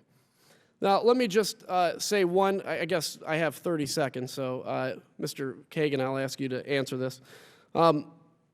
Let's say we leave Afghanistan as we did Iraq. What is that going to do to the morale of the Taliban, to al-Qaeda, and to the enemies of the United States around the globe? It will be an enormous boon to the morale of the Taliban, and it will be an incredible boon for al-Qaeda, which will explain they wrongly claim credit for defeating the Soviet Union. They are poised to claim credit for defeating the second superpower and for reclaiming the land on which their movement was founded. It would be a devastating blow for us from the standpoint of al-Qaeda morale. Thank you, Mr. Kinzinger. Mr. Schneider is recognized. Thank you, Madam Chairman. Thank you to the panel for joining us here today. I want to turn, Dr. Biddle, Ms. Curtis, to the idea of, as we look at our strategies, as we look going forward, whatever we want to accomplish, we cannot accomplish without partners. And partners in Afghanistan, the NSF, partners in Pakistan. Dr. Biddle, I'll turn to you first in Afghanistan. What is it that we need to do immediately, short-term, medium-term, to make sure that we have the partnership to get to the choices you laid out earlier? On the military side of the partnership, I think we need to provide funding for the ANSF and the kind of enablers people have talked about. On the governance side of the partnership, I think the theme, we could talk about the particular mechanics if you like, but the theme has to be conditionality. The governance problem in Afghanistan, which also affects the Afghan National Security Forces, it's not just a problem of civil government, exists because malign actors in Afghanistan profit from it, prefer it, and want it to continue. If that's going to change, the only way it's going to change is if the United States uses leverage to change the interest calculus of actors who are profiting from the kind of misgovernance that we see in the country now. The scale of leverage at our disposal is much smaller now than it was some years ago, but in principle, anything we do in the country is a potential source of leverage if in fact we are prepared to use conditionality and shape what we do as a tool for changing not the structure of Afghan governance, certainly not eliminating corruption in Afghanistan, but to bring about a relatively small number of carefully triaged governance objectives that we think are critical to making the difference between there being a viable non-Taliban alternative and not after 2014. Are there things we should be doing in the immediate term before the next election? Are there things we should be looking to see after the election to do immediately following? I think before the election is time to do the homework. After the election is time to execute. We don't know what the after the election government in Afghanistan is going to be yet, but there's a great deal of preparation we need to do before we act in any event. There's intelligence work that we need to do. There's policy coordination work that we need to do. We actually enjoy the advantage of having an interregnum in which it doesn't make sense to act initially, and we ought to use that time to our advantage. Okay, thank you. Ms. Curtis, with respect to Pakistan, and as you touched on, what do we need to do to develop a workable partnership with Pakistan vis-a-vis Afghanistan? Well, I think what we need to do is we need to have a dual strategy where we're supporting the civilian leadership, the Pakistan civil society, through our aid, through our diplomatic engagement, but we are also conditioning our military assistance to the Pakistan military on its efforts to help us in Afghanistan to crack down on the Haqqani network, the Taliban leadership. We need to be willing to pull the plug on the military aid that we provide Pakistan, because it is the Pakistan military and intelligence services that are making those decisions on how they're supporting the Haqqani network and the other militant groups. There's a lot of debate about whether this is an issue of capability or political will. It is my belief, after following this region for 20 years, that it is more an issue of political will, and that while capabilities are an issue, particularly when you're looking at the TTP and trying to get them under control, that when you are looking at groups like the Haqqani Network, the Lashkar-e-Taiba, the senior Taliban leadership, it is more a question of will, and the Pakistanis could be doing more to crack down in these groups, using their leverage to, get these groups to compromise for a political solution in Afghanistan. I believe that's possible, but we need to be willing to put more pressure on Pakistan. I think one of the challenges we face, though, and it was highlighted in today's New York Times, in the story of the question of Pakistan working in collaboration with Afghani Taliban, and then we see Afghanistan potentially working with the Pakistani Taliban. How do we deal with two partners on both sides who are oftentimes playing against each other and oftentimes playing against us? Well, I think that's true. I think it's very disconcerting to see that the Afghan government may have been supporting parts of the TTP, a group that has been, conducting suicide bombings in Pakistan, killed thousands of Pakistanis. This is extremely problematic. And again, but I come back to, unfortunately, Pakistan has relied on violent groups to achieve its foreign policy objectives, and it just has backfired on Pakistan. And I would see that story that we saw today as part of that backfiring effort, and that we need to be able to convince Pakistan that that's not in its interest either to support these groups. Thank you, Ms. Curtis. Thank you, Mr. Schneider. Mr. Rohrabacher. Thank you very much, Madam Chairman. General, how much does it cost to have 1,000 troops in Afghanistan? You're advocating 30,000 troops, residual troops. How much? I don't know what cost. I don't know what that. $30 billion. $30 billion. Does that sound out of line? Absolutely. No. That's the estimate of what was given to us about a few years ago on the number of the cost per troop in Afghanistan. $30 billion. This isn't a couple billion.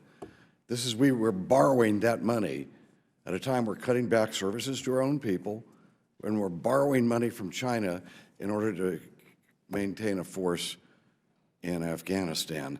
Could the fact that we haven't won yet indicate that there's something wrong more fundamentally, other than just we don't have enough troops there?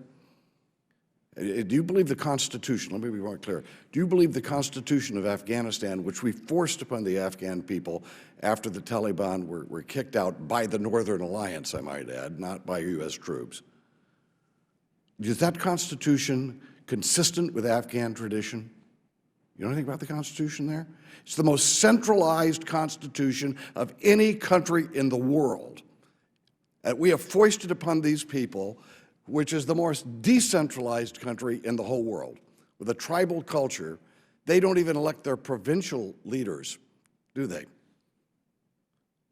You think we'd have some corruption in the United States if we had a government in which the President of the United States appointed all the governors, then the governors appointed all the chiefs of police and all the people responsible for education? Do you think we'd have any corruption problem here? We have forced on these people a system totally inconsistent with their tradition, and then we're arguing about how many troops we're going to keep there because the situation is so unstable. General, you were in Vietnam. You know, you think that we just needed to keep a couple extra troops there, and the situation would have cleared itself up? There were some fundamental decisions that were wrong in Vietnam. And let me say that after 9/11, let's remember this. How many people who flew the planes into those buildings were Afghans? None. They were Saudis. And that operation was probably planned in Saudi Arabia and elsewhere, and we all know it.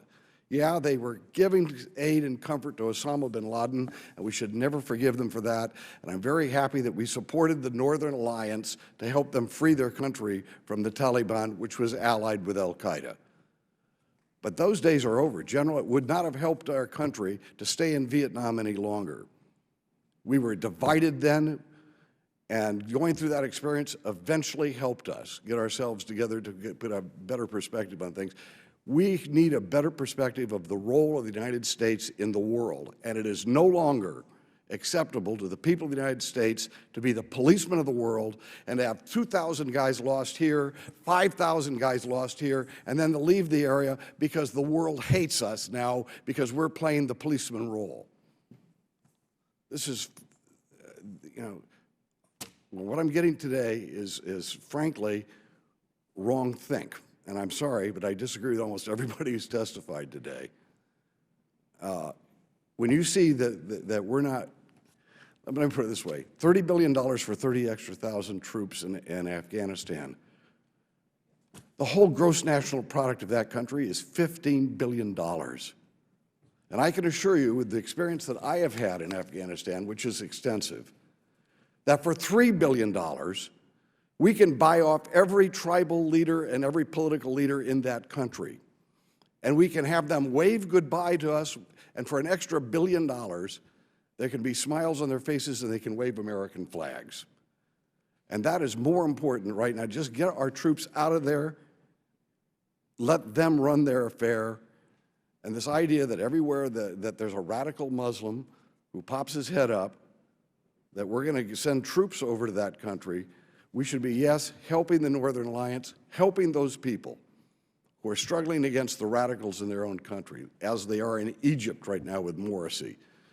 Morsi was kicked out by Sisi, and we should be helping the Sisis of the world over there and let them do the work. But the last thing we need to do is send our troops everywhere in the world anymore. The American people are tired of it. We're sick and tired of being the policemen of the world. It's too expensive.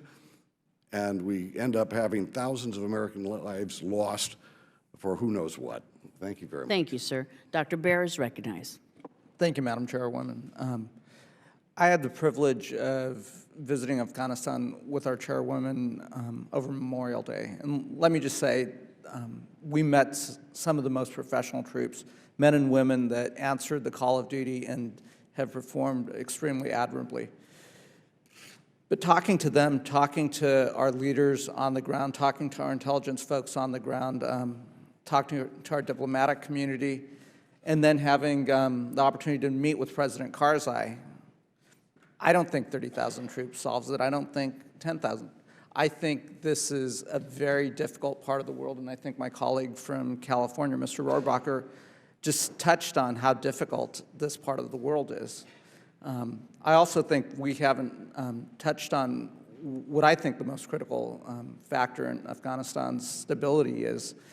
As we start to draw down, and yeah, I think the American people have spoken pretty loud and clear that they're ready to start drawing down, whether it's $30 billion or $3 billion, the presence of our troops there over this last decade has essentially been the driving force of Afghanistan's economy. As we draw down, and maybe this is for Ms. Curtis or Dr. Biddle, I think my biggest fear of Afghanistan falling apart is their economy falls apart when we're not there and we're no longer pumping those billions of dollars into their economy. And yeah, I'd be interested in your thoughts. Thank you. Yeah, I think, there's a couple issues here. There's one, the issue of the troop numbers, and I would just point out we still have 30,000 troops in Korea. This is, over 60 years after the war ended. So if we can afford to have a number of troops there, I don't see, what the issue is with keeping a substantial residual force in Afghanistan, about 20,000 troops, the place where the 9/11 attacks originated. In terms of moving forward and supporting the Afghans, it's also been pointed out that we need to continue funding the Afghan security forces. And if we allow the Afghan security forces to kind of flail about on their own without any U.S. support, then I think, we're going to see the Taliban gradually begin to retake parts of the country, allow al-Qaeda to reestablish its safe haven there. And we do have to think about what we have invested there. It's not impossible. We don't need to go from 100 to 0. I think there is something to be said for a responsible drawdown where we do have gains that have been made. I think those were pointed out by a few people. And it's not as if the people of Afghanistan are not better off today than they were under Taliban rule. So certainly, I don't disagree that our troops have not made gains and that they're, certainly inside Kabul, when we're there, you see stability and you see a somewhat normal way of life. Obviously, in the rural parts of the country, it is probably much less stable. Since I've only got about a minute and a half left, I was also recently in India, and the issue of post-2014 Afghanistan certainly is very present on the Indians' mind. They've invested about $3 billion. I think they stand ready to continue to invest in infrastructure, both their industry and their government. Want to see a stable Afghanistan. Obviously, they want to see stability in South Asia. Maybe Dr. Biddle, India's concern is they won't invest those dollars if it's an unstable security situation.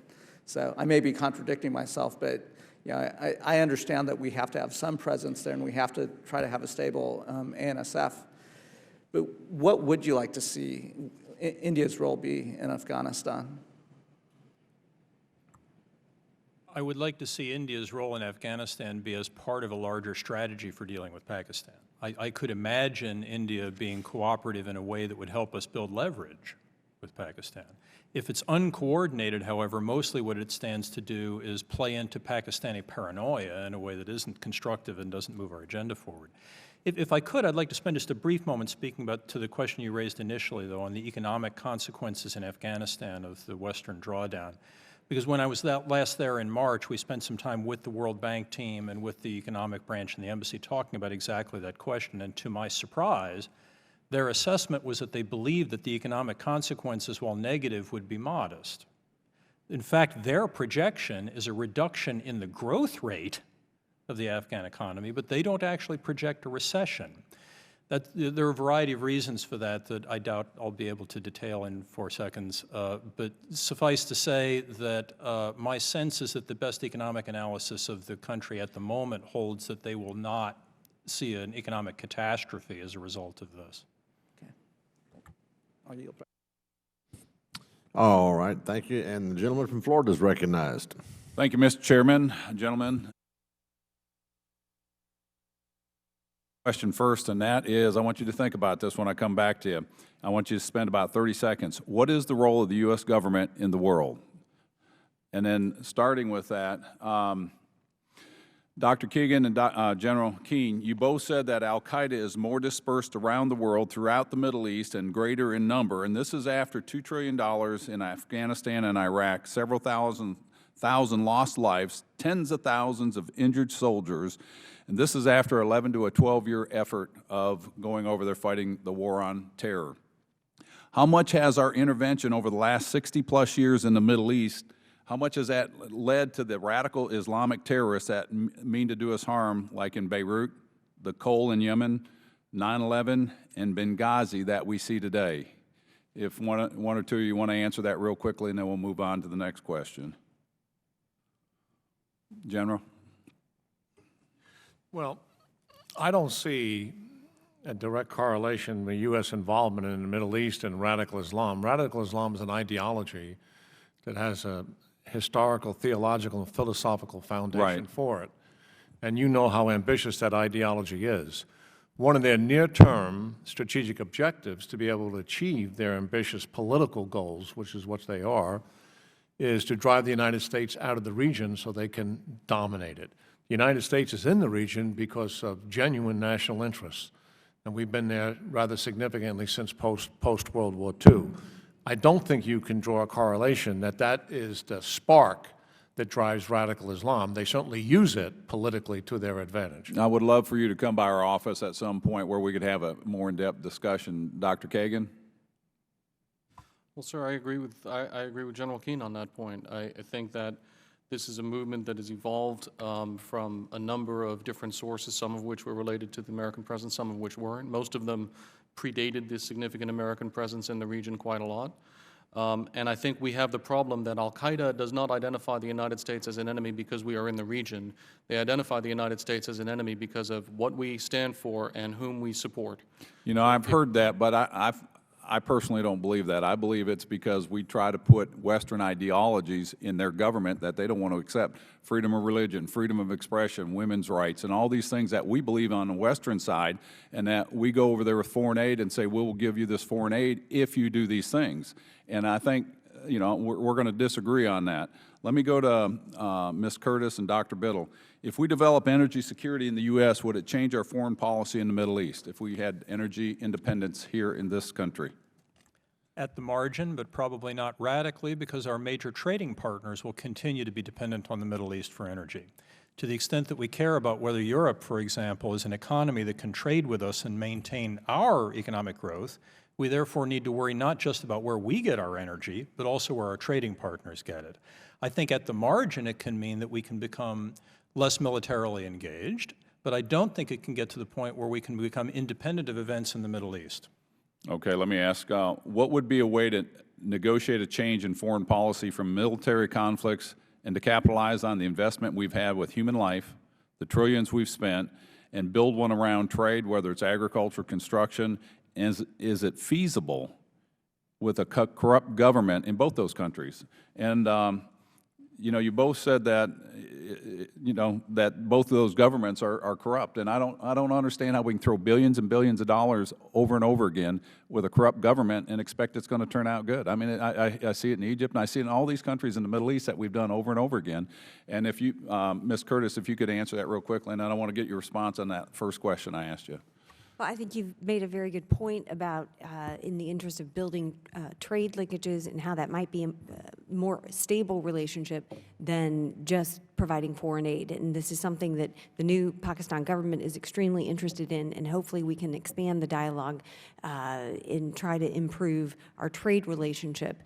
Even though I believe that the aid is still important, perhaps focusing more on trade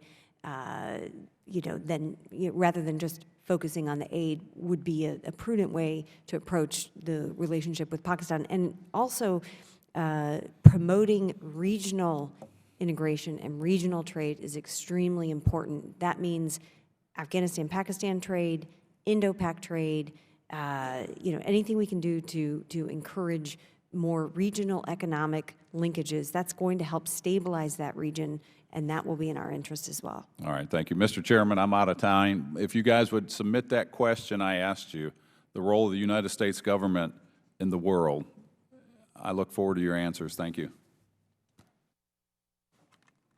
Thank you. The gentleman from Virginia is recognized. Thank you, Mr. Chairman, and welcome to our panel. General Keane, you had a lot to do with helping President Bush understand the failed policy in Iraq militarily and to repivot with the counterinsurgency strategy propounded by General Petraeus. Is that correct? Yes, others participated, not the least of which is the man sitting next to me. Okay. That's right. I remember your name as well, Mr. Kagan. That's right. We've been in Afghanistan now for 12 years. By one simple measurement, that's the longest war we've ever been involved in. Is that not correct? Yes, it is. The president who ran against Mr. Gore, Vice President Gore, inter alia saying he didn't believe in nation building, has spent a lot of money nation building in Afghanistan. And included in that nation building was the reconstitution or the constitution of a security force of 350,000 members at a cost estimated of about $40 billion. What's your assessment, General, of the ability of that security force after those 12 years to deter insurgent threats and to create some semblance of peace and stability domestically in Afghanistan? Yes, just let me briefly say that 12 years is driven by choices that we made. We set up a government initially of our choosing, and we did not provide initially to grow and develop a security force early on. We changed our priorities from Afghanistan to Iraq very early. Decision was made actually in December 2001, and priorities began to shift. Afghanistan from 2002 to late 2008 was on a diet. And we never really got after it again in a way that was consequential until after President Obama made his decision to escalate. Just to put the facts on the table, a lot of our own policy decisions drove this long war. I believe the Afghan National Security Forces, after all the stumbling that we've done in fashioning a coherent strategy for their growth and development and the resources to support it, we have finally arrived at a point where we have an acceptable force. It's proven its mettle in the South. It is now leading operations there and acquitting itself. Their casualties have certainly gone up from what they used to be when we were in the lead. But those preliminary signs are favorable that that investment has been worth it. As Dr. Kagan and I have both said, we have a problem in the East that I don't think they can handle by themselves. And we have to assist them as we transition and pull all of our combat forces out, which we will do. That's already a decision. We have to assist with that transition. I also believe the training and assistance force is important intellectually to stay engaged with them. We need officers there to help shape their operations. Those numbers are low by comparison to what our commitment is now. Those numbers will be in the thousands, but relatively low. What we get out of that is exponentially greater than the numbers that are there to help shape it. There's a lot we can do to assist them.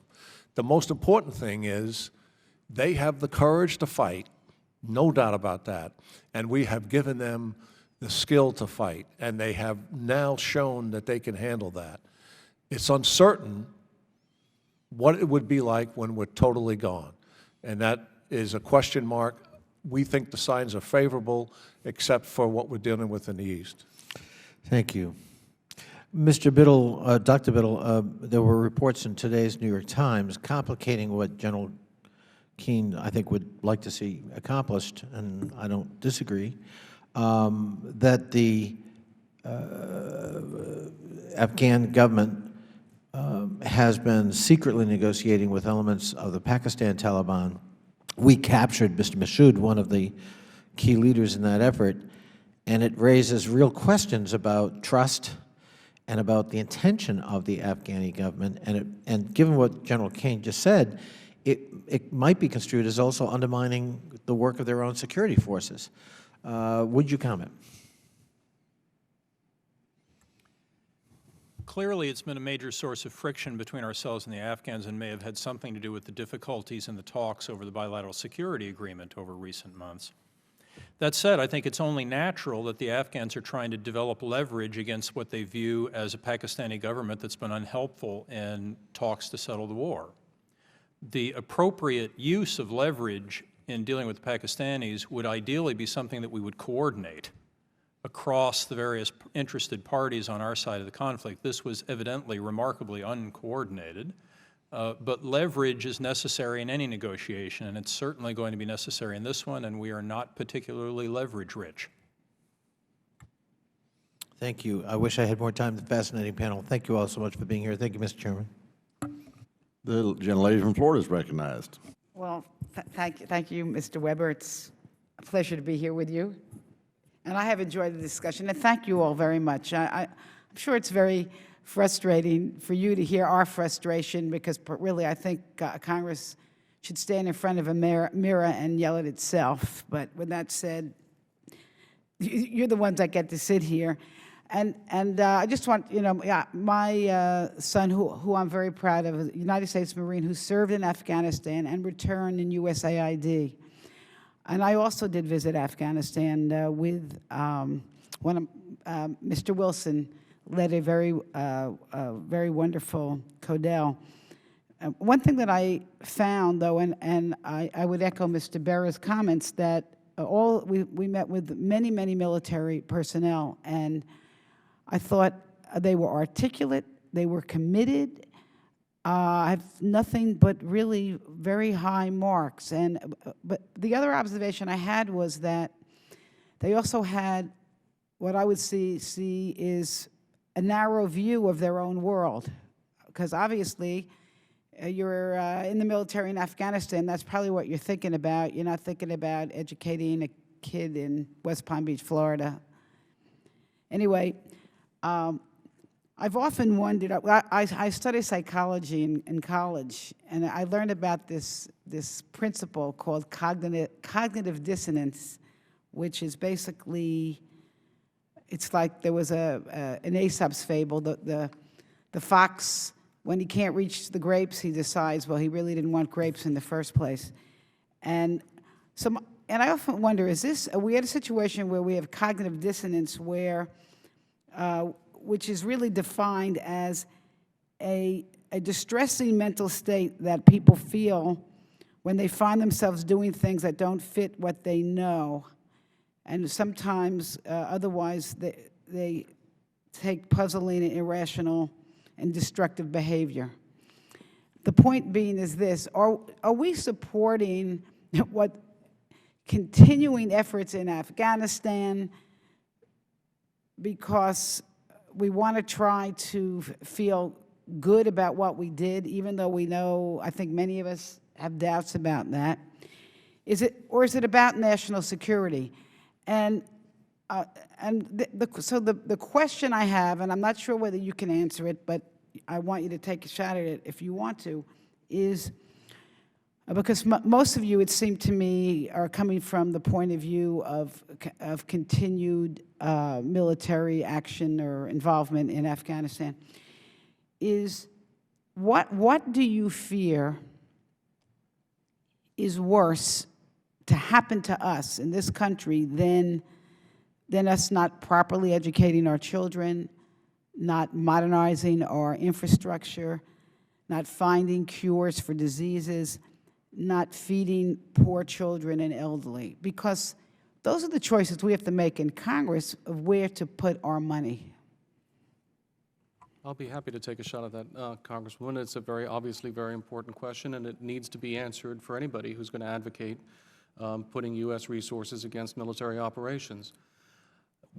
I'm not making a sunk cost argument in Afghanistan. My eyes are fixed as clearly as they can be on the people who wake up every morning and ask themselves what they can do to kill Americans that day. And my answer to your question, ma'am, is having more Americans killed on American soil. That, I think, is worse than the various other things that you identified, because it is the first responsibility of government to protect its citizens from death and injury by foreign attack. That is what I'm preoccupied with, and that is what I believe the stakes are. Otherwise, I wouldn't be advocating for military force. You do know, and I'll let somebody else answer that too, there are many who believe that it is our economic superiority that it will lead to our security. But I see, Ms. Curtis, you wanted to answer that. Yeah. Yeah. So, I lived in Pakistan in the mid-'90s. I saw the rise of the Taliban. I saw what the extremist groups in Pakistan, what that meant. And then, of course, 9/11. We just cannot afford to go back to 1989. That's when we turned our backs on the region after the Soviets left. And I believe that over time, the result was the 9/11 attacks. And I simply believe we cannot afford to go back to that situation where we just simply throw up our hands, say this is too difficult, and we can't make any progress. Again, I'll reiterate, it's not an either or option here. Certainly, all the things that you listed are extremely important, but I think, what I fear is, losing our sense of freedom and safety here in the U.S., which is, we certainly lost that in spades on September 11th, 2001.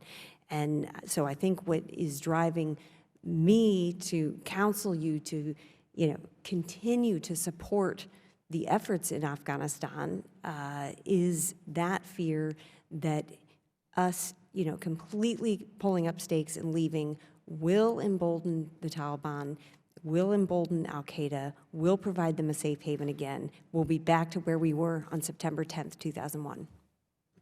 I think that the tension that you're describing is something your predecessors and national leaders have felt, for the past 60 years, going all the way back to the decisions, should we do something about the problem in Europe in World War II, et cetera.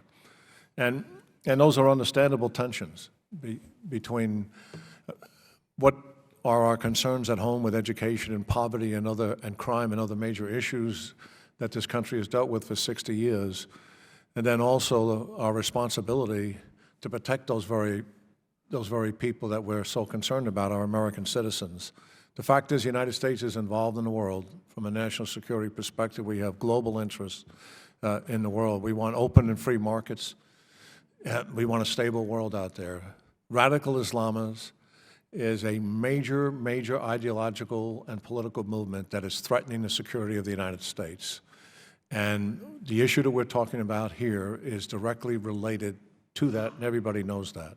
We're at the cusp of a long involvement with it, and we're frustrated because it has taken us so long. And the fact of the matter is, some of the key decisions we make now will drive how this does turn out. And I think war is fundamentally a test of wills, and the ultimate objective of it is to break your opponent's will. It is about our resolve, and it is about our commitment, and it is about our leadership. And I believe that is what is needed now. Your leadership as well to understand the issues that we're trying to speak to here, and also our national leadership to commit to see this through.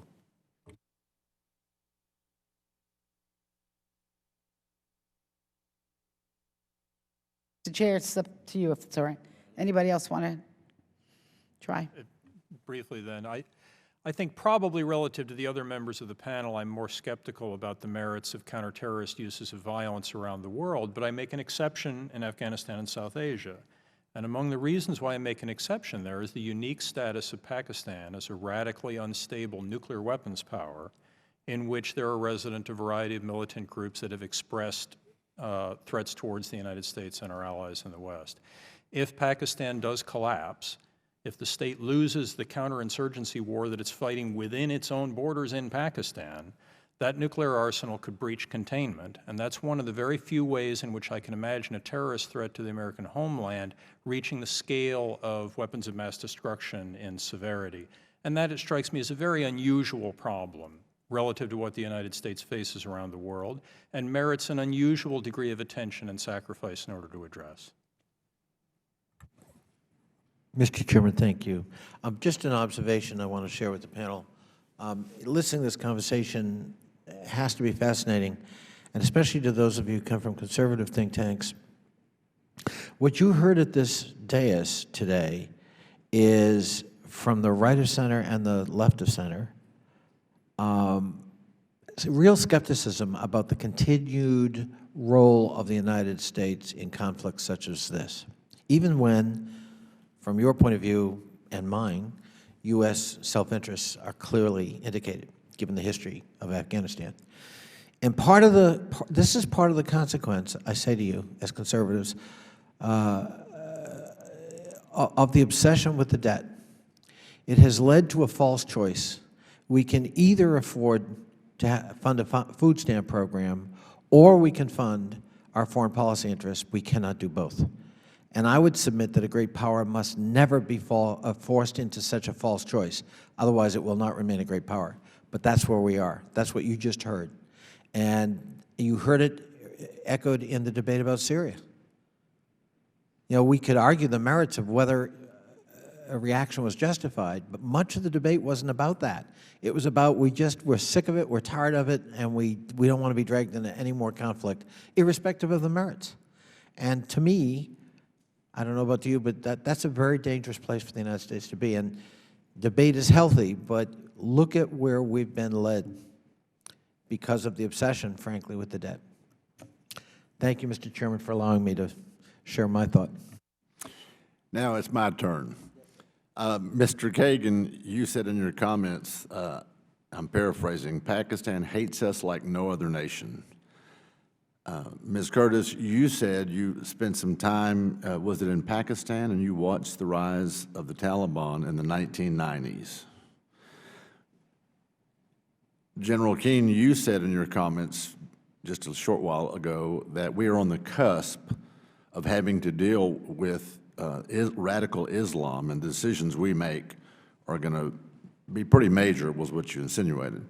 Now, I want you all to square that for me, and I'll start with Mr. Kagan first. You're saying Taliban's been around a long time.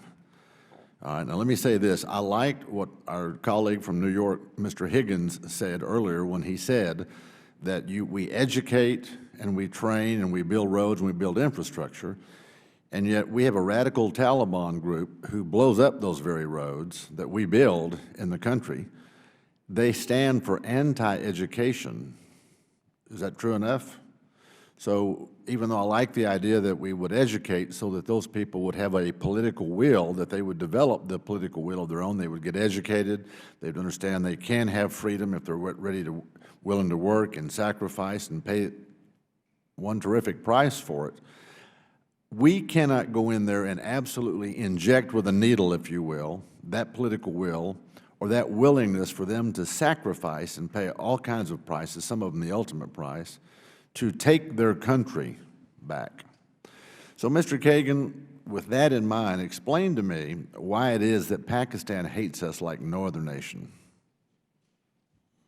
Well, Congressman, I don't know why Pakistan hates us like no other nation. We poll very poorly in Pakistan. Part of that, I think, has been because a number of Pakistani leaders have seen it as in their interest, while receiving a lot of money from the United States, to run against the United States. That is a reality of the world, and I don't think that there's an obvious conclusion that follows from that, frankly, about what it is exactly that we should do. General Keane, how do you explain, I mean, you said we're on the cusp of dealing with radical Islam, yet this has been going on for a long time. Witness Ms. Curtis's comments about she watched the rise of the Taliban in the 90s. Question about the cusp was the decisions we're about to make and how they dramatically will affect the future stability of Afghanistan and obviously its relationship to Pakistan. Because if Afghanistan is destabilized as a result of the policy decisions that we make where we contribute to it, it obviously will have adverse impact on Pakistan. That's what my comments were. It was not to the general issue of radical Islam. I have strong feelings about that as well. Okay, I appreciate that. To any of you all's recollection, has there been any country that has so devolved into this kind of violence and terrorism? And we're going to come back to your comments, Dr. Biddle, about you were skeptical about using counter-terroristic violence around the world. This is what you just said a few minutes ago. We'll come back to that.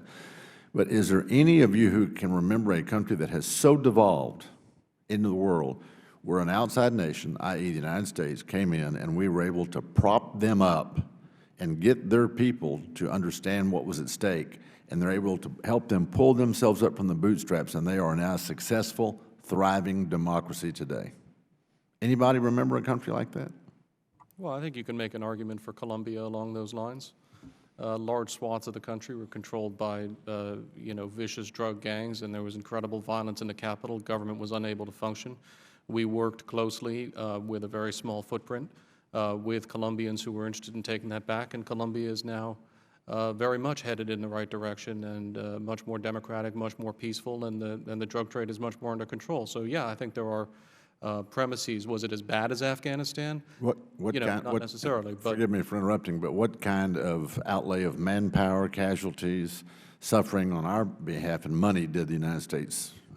It was obviously much more limited than what we have put into Afghanistan, but the circumstances were also very different and the requirements were very different. Would you say there was a difference in the people, the willingness of the people to actually get involved and take their country back? Sir, I would not. I've got to tell you that for the many months that I've spent in Afghanistan and the many Afghans that I've known and the many people standing up in shuras fighting against the Taliban after their successors were killed and the successors before them were killed, that the Afghans are very determined to take the fight and are willing to take casualties and have been willing to take casualties at a much higher rate than the United States. Time will tell, won't it? Yes, sir. And Dr. Biddle, we're going to go to you now. Your comment about you were skeptical about the use of counter-terrorist violence around the world. What did you mean by that? Two things. One is, I think, with respect to any tool, when it's perceived as free, it tends to be overused. And I think many of the military instruments we've been using for counter-terrorist activity have been perceived by some in the United States government as being largely free of cost, but especially largely free of risk to the United States. And I think that necessarily tends to create overuse. But I also think I would distinguish between terrorist threats to the United States, and I would not treat them all the same. I believe that a terrorist threat of the use of weapons on the scale of 9/11 or on the scale of nuclear or biological is a serious existential threat to the American way of life and warrants the waging of war to prevent. i.e. the falling of nuclear weapons in Pakistan becoming and I believe that's the primary means by which that threat could be realized. Does that also translate over to Iran, in your estimation?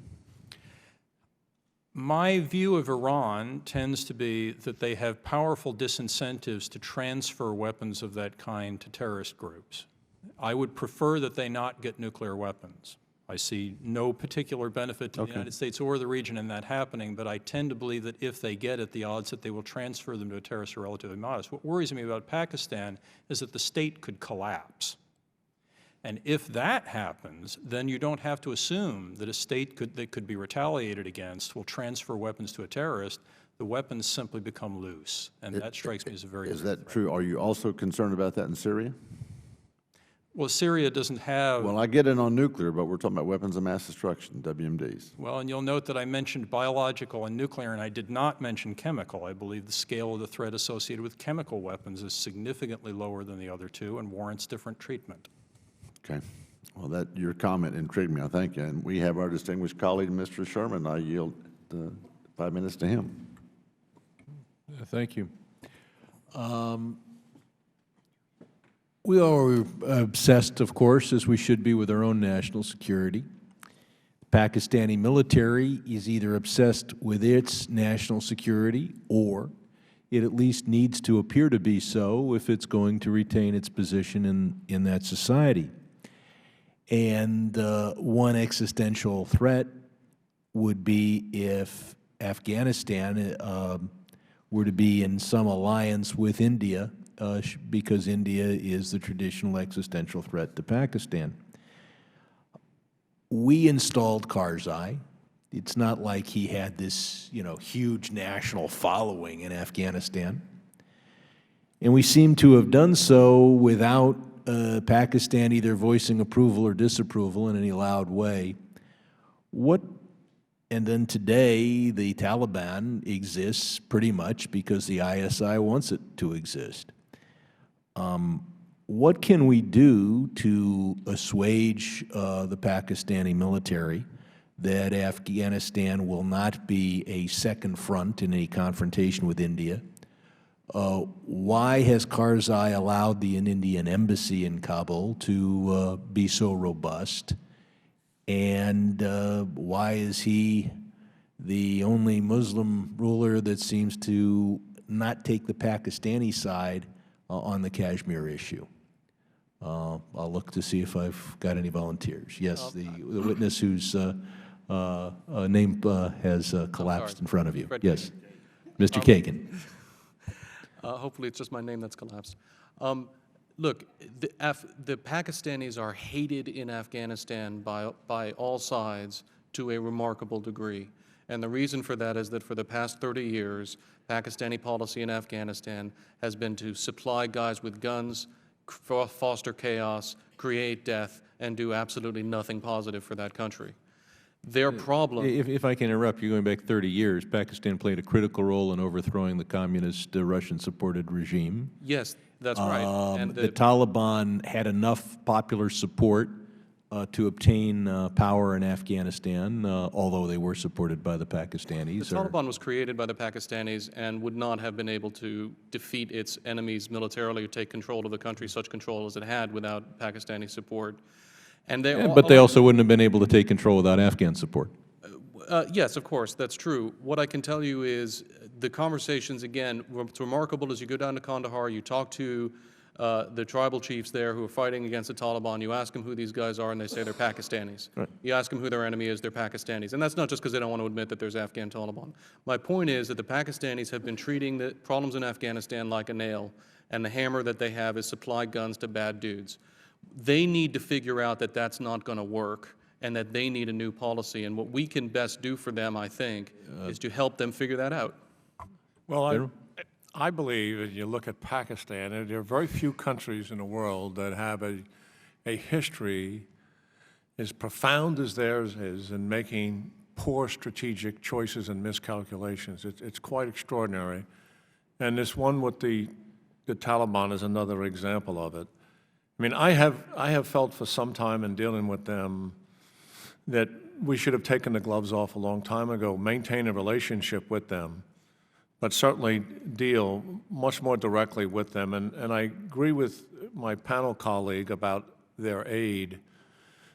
I think it should have been much more condition-based, and this last aid should have that flavor. General, if I can interrupt because my time's close to expiring, why did we install a regime in Kabul unacceptable to the Pakistani military? I think why was Karzai installed is the issue.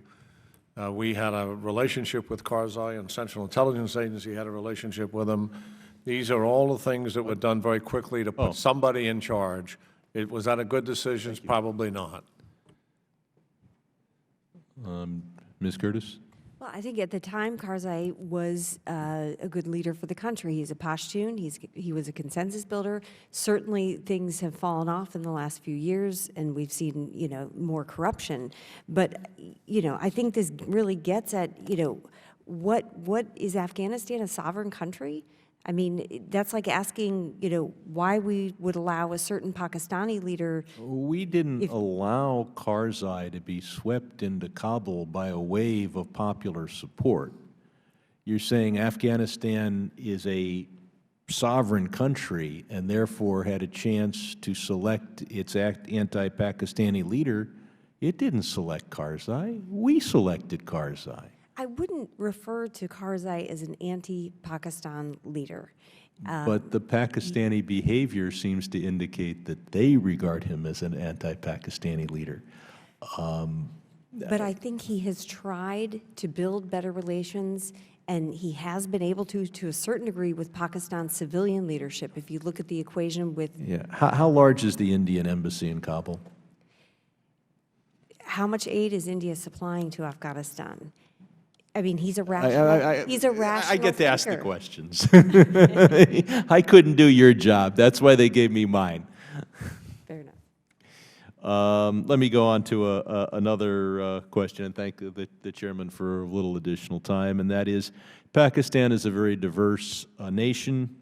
At its upper levels, there has been an effort to homogenize Pakistan, and back when there was both an east and a west to Pakistan, and even an attempt to impose the Urdu language on East Pakistan.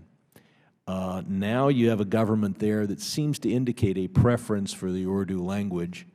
Should we be reaching out to Pakistanis in the various languages they speak, or should we accede to the wishes of the most Urdu homogenous in Islamabad? General? Well, I can't comment about the language issue, but certainly I do believe that we should be working closely with Pakistan. What I wasn't able to say before is that I agree with my colleague here that the aid in general, it's been a mistake to continually provide aid to the military regime that's dominating the country. And we should have a condition base so the country moves towards responsible civilian government where they can control the military. That is down the road. It's generational, to be sure, but the path we're currently on is not the right one. I thank the chairman for his indulgence. Ms. Frankel? Thank you, Mr. Weber. I do have one follow-up to something that, I'm not wearing my, Mr. Biddle? Sorry, my glasses are not on. Okay. Because I'm very interested in the point you made about what a failed Pakistan would look like and the potential of nuclear weapons getting in a very bad, a worse actor's hand. And I'd just like to ask if the rest of the panel agrees with that, and whether you think that is a serious possibility or consequence. Well, yes, absolutely. I mean, if you're looking at a failed Pakistani state, then, once you have a state collapse scenario, you cannot be confident about how the military forces will break down. You certainly have a very large concentration of well-armed and well-trained insurgent fighters who are eager to get their hands on those weapons, and I do think that it's a significant risk that we should be concerned with. But where do you put that in the, you know, like 1 to 10, you're advocating continued military involvement. Where do you put that risk compared to some of the others that you talked about today? Well, I think it's a low probability, extraordinarily high risk scenario. Obviously, a lot of things have to go wrong to get there. What I'm concerned about is that we, from this perspective, and I think there are a lot of other reasons why that I would put ahead of this as higher probability things that we need to be concerned about.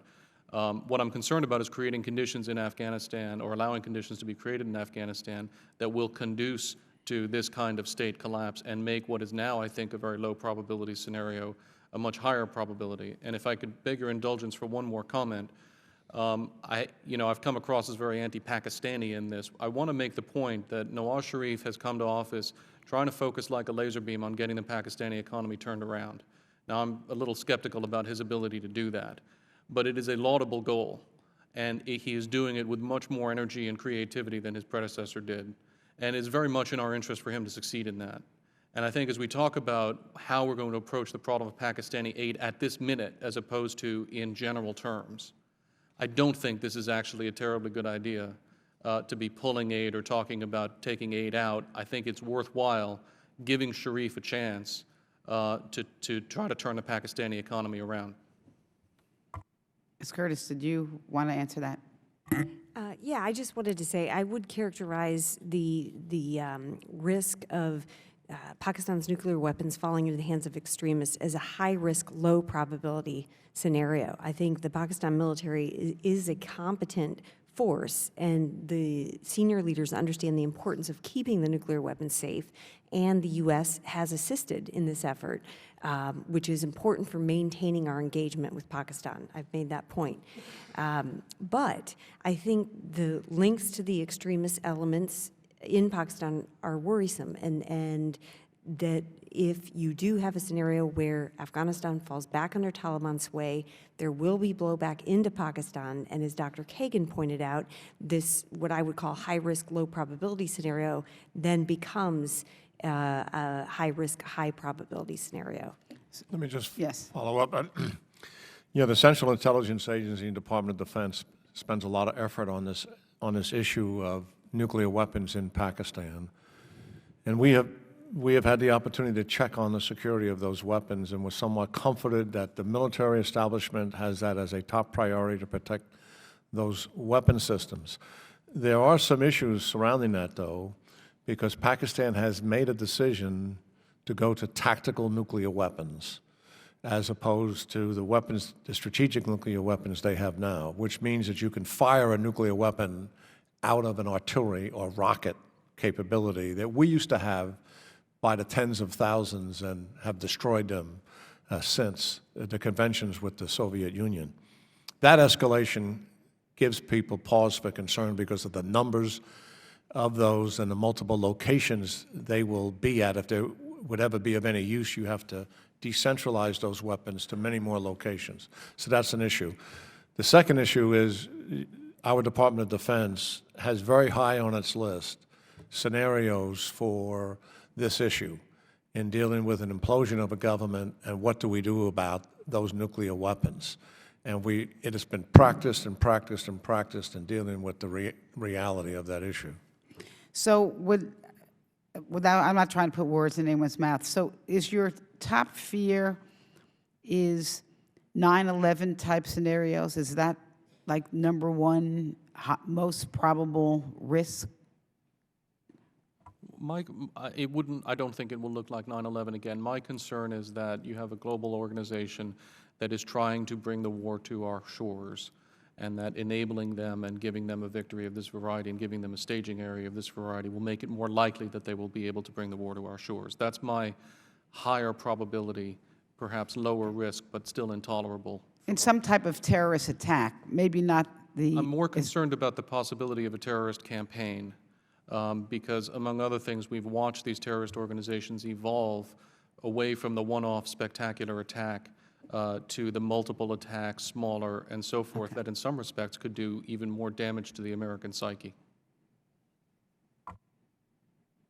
You're in agreement with that? Yes, I also am concerned about emboldening the Taliban and Al-Qaeda and other extremist groups in the region and outside of the region if the terrorists can then, propagandize and, show that they, were able to defeat not only the U.S., but the 40-odd NATO countries as well. And one last, would this be, is the concern some type of a physical conflict or incident or cybersecurity breach or both? Well, when you're talking about Al-Qaeda, the principal threat is physical attack. Okay. They haven't, to my knowledge, developed a very sophisticated cyber attack wing, although they're getting more sophisticated at that. Thank you, Mr. Weber. I yield back my time.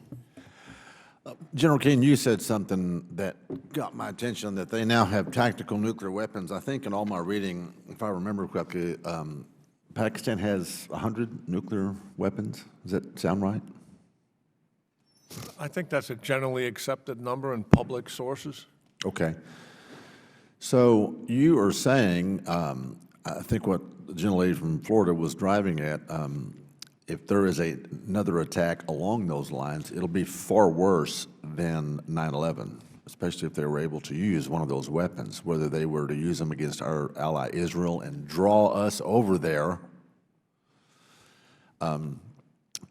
So with that in mind, what would the four of you, each of you, offer?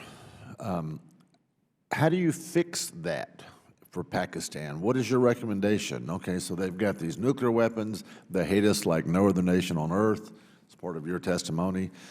What do we do about that? What's the best case scenario? General Keane, you look the most anxious. Yeah, I mean, to me, it's not a military answer. It has to do more with Pakistan's internal situation. A stronger government, less corrupt, that's responsive to the needs of its people, that's capable of controlling the military is something that's desperately needed, as opposed to the reverse, a military that dominates the country and dominates the civilian government and puts itself and its needs first. Those are the kinds of things that I think are needed, and I think, in a sense, we know how to do that. And a much more whole of government. We do know how to do that, but as was already previously stated, might have been Mr. Connolly, said that they don't like it when we come over there to try to help them do that. So how do you get around that? How do you placate that hatred for Americans? We come over there to try to help them do that, and Dr. Biddle, you look awful anxious to mash your button. Well, let the doctor mash this button. All right. My wife tells me you don't mash a button, you press a button. I said, look, in Texas, we mash buttons. Go ahead. Preempting a military officer is a dangerous thing, but I'll offer some brief commentary, which is that there are very few bilateral policy options we enjoy towards Pakistan that I think have very much traction for us at all. There's a serious problem there that poses serious risks to us. There's very little that we can do, I think, positively to make the situation better. Given that, I think in many ways the appropriate policy stance for the United States is to invoke the Hippocratic Oath and at least do no harm. Don't make a bad situation that it's very hard for us to improve any worse than it needs to be. And the reason why I care about Afghanistan is because it seems to me that failure of the project there is actually a serious opportunity for us to make things considerably worse in Pakistan than they might be otherwise. In an environment where it's very hard for us to improve things, avoiding making them worse than they need to be strikes me as an unusual policy priority. And I think the key issue in policy priority towards Pakistan is the collapse of the state as the primary threat to the United States. I don't worry nearly as much about Pakistani nuclear weapons leaking out or somehow being stolen by terrorists as long as the Pakistani government is intact and as long as their control of their nuclear arsenal is no worse than it is today. It's if they lose their war that I think we've got a problem that that poses literally unique national security issues for the United States. And our primary leverage over that, I suspect at the end of the day, limited as it is our influence over what happens in Afghanistan. You're not real encouraging. Sorry. If I may make a quick clarification. So Pakistan's development of tactical nuclear weapons is mainly to counter what it perceives as the Indian threat. So to the extent that we can encourage, Indo-Pakistani talks, strategic stability talks, to try to, reduce their nuclear arsenals, or at least put in mechanisms that, provide more stability in the region, I think that is where we can help on that issue. When it comes to, you could talk about Pakistani hatred toward the U.S., I think it's important to remember that we have seen that the Pakistani intelligence services often feed negative stories to the Pakistani media about the U.S. They try to fuel this anti-U.S. sentiment. You mean like we're spying on the Germans? Well, I think what I was going to say is that it was important for us to engage directly with civil society, the civilian leadership, to ensure that we're not just focusing all of our attention on engaging with the military leadership.